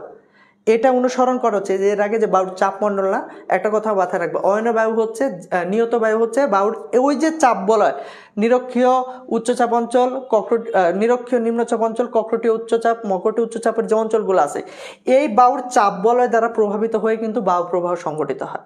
এবং এই বায়ুর চাপ বলয় দ্বারা যে বায়ু সংঘটিত হয় সেটাকে আমরা বলি হচ্ছে নিয়ত বায়ু। এখন এই জায়গা যে তোমার কক্রটীয় অয়নবায়ু, মকরটিয় অয়নবায়ু যেগুলো আছে, যে উত্তর তোমার এইদিকে যেটা আছে যে উত্তর পূর্ব অয়নবায়ু, দক্ষিণ পূর্ব অয়নবায়ু, এগুলো আছে, এগুলা ভাই পেড ক্লাস। এগুলা তোমার চাপ বলে পড়াতে হলে পুরো একটা ক্লাসই তোমাদেরকে এখানে প্রয়োজন। ঠিক আছে, তো এই হচ্ছে আলোচনা। তোমার কি কমেন্ট করতেছো আমি দেখতে পাচ্ছি না, বিকজ আমি যে কমেন্টটা দেখতেছিলাম ফোনটা অফ হয়ে গেছে, ফোনটা বন্ধ হয়ে গেছে। তো আমি চেষ্টা করলাম একটু শর্ট সময়ের মধ্যে, যেহেতু একবারে বোঝানো সম্ভব না, আমি এর কারণে বলতেছি তোমরা পেড ক্লাসও এফআরবি যে কোর্সটা আছে, আমি গ্যারান্টি দিচ্ছি এখানে তোমরা বেস্ট এফোর্টের টিচারগুলো পাবা, বেস্ট টিচারগুলো এখানেতে পাবা। ঠিক আছে, এর কারণে আমি তোমাকে বলছি, আমি গ্যারান্টি দিচ্ছি, আমি এখানে বলছি তোমরা পারলে রেকর্ড করে স্ক্রিন রেকর্ড রাখো। যদি এসে বলো যে এফআরবি টাকা দিয়ে ভর্তি হয়েছি ভাইয়া, ভূগোল ক্লাস আমি বুঝি নাই, আপনি ক্লাস করার পর আমি কিছু বুঝি নাই, আই প্রমিস হেয়ার আমি তোমার টাকা সম্পূর্ণ ব্যাক দেবো। আমি এখানে প্রমিস করতেছি তোমার টোটাল টাকা। ভূগোলে যদি এখন পর্যন্ত আর যদি বলো যে না ভাই ভূগোল আমার কাছে কিছু না, ওইসব চিত্র মিত্র, অয়নবায়ু, পশ্চিমা বায়ু, এইসব বিষয়, সমুদ্রের স্রোতের মধ্যে বেঙ্গলীয় স্রোত, কুমিরের স্রোত, ওই নিরক্ষীয় স্রোত, এইসব ব্যাপার না, তাহলে আমার দরকার নাই ভাইয়া, তুমি অনেক ভালো পারো, অনেক ভালো জানো। কিন্তু আমি জানি ভূগোল যাদের আছে তারা বেশিরভাগই ভুগে হচ্ছে এই চিত্র থেকে। কেউ যদি এখন মনে করো যে তোমার এই যে চিত্রটা, এই চিত্র বুঝলে কি তোমার এখন বলো তো ব্যাখ্যা করতে কি সমস্যা হবে? হবে না। কিন্তু তুমি যদি টোটাল ব্যাখ্যাটা পড়ো, মানে বেশি সমস্যা হয় কি মেয়েদের ক্ষেত্রে, মেয়েরা তো মুখস্থ বিদ্যায় অনেক ভালো, ব্যাখ্যা সুন্দর করে মুখস্থ করে চিত্র ধরায় দিয়ে এটা কিসের চিত্র, কিন্তু তুমি কিন্তু জানো যে ওটা উত্তর কি, কিন্তু তুমি এইটা জানো না যে ওটার উত্তর স্পেসিফিক কী হবে। তোমাকে বায়ুমণ্ডল কিন্তু এখানে দেখাই দেওয়া হয় যে এটা কি বায়ু, তুমি কিন্তু জানো যে দক্ষিণ পূর্বায়ন বায়ু কি, কিন্তু তোমার এখানে চিহ্নিত করে দেওয়া হয়েছে, তুমি জানো না যে এটাই দক্ষিণ পূর্ব অয়নবায়ু। কিন্তু দক্ষিণ পূর্ব অয়নবায়ু তোমার ইন ডিটেলস মুখস্থ আছে, যে তার গতি কত বেগ থাকে, সে কোন দিক থেকে কোন দিকে যায়, সবই জানো, মুখস্থ করছো, কিন্তু তুমি এটা জানো না যে এইটাই হচ্ছে সে অয়নবায়ু। এই চিত্র থেকে তোমাদের এই সমস্যাটাতে হয়। তো এই চিত্র থেকে যত সমস্যা আমি জানি, আমি যে পেড ক্লাসগুলো নিই সেখানে যখন স্লাইডে এগুলো তোমাদের পড়াবো না চিত্রে, তখন তোমার কাছে একেবারে পানি পানি মনে হবে। আমি গ্যারান্টি দেবো এখানে অনেকে পেড ক্লাসের স্টুডেন্ট 2-4টা আছে যারা আমার ক্লাস করে, এখনও ক্লাস করতেছে, তাদের যতটুকু আমি ক্লাস নিয়েছি একেবারে ক্লিয়ার করে দিছি। ঠিক আছে, তো এর জন্যই বললাম ভাইয়া তোমরা যদি চাও, যদি ইচ্ছা হয়, আর যদি মনে করো না ইউ আর দ্য বেস্ট, দরকার নেই রাব্বি ভাইয়াকে, আমার কিছু বলার নাই, তবে আমি এতটুকু অনুরোধ করব, তোমাদের পরিবার তোমাদের দিকে তাকায় আছে, এই পরিবারের কথা চিন্তা করে হলেও পড়াশোনা করো। এই কে সিঙ্গেল, কে ম্যারিড, কে আনম্যারিড, এইসবের কিছু দরকার নাই ভাইয়া।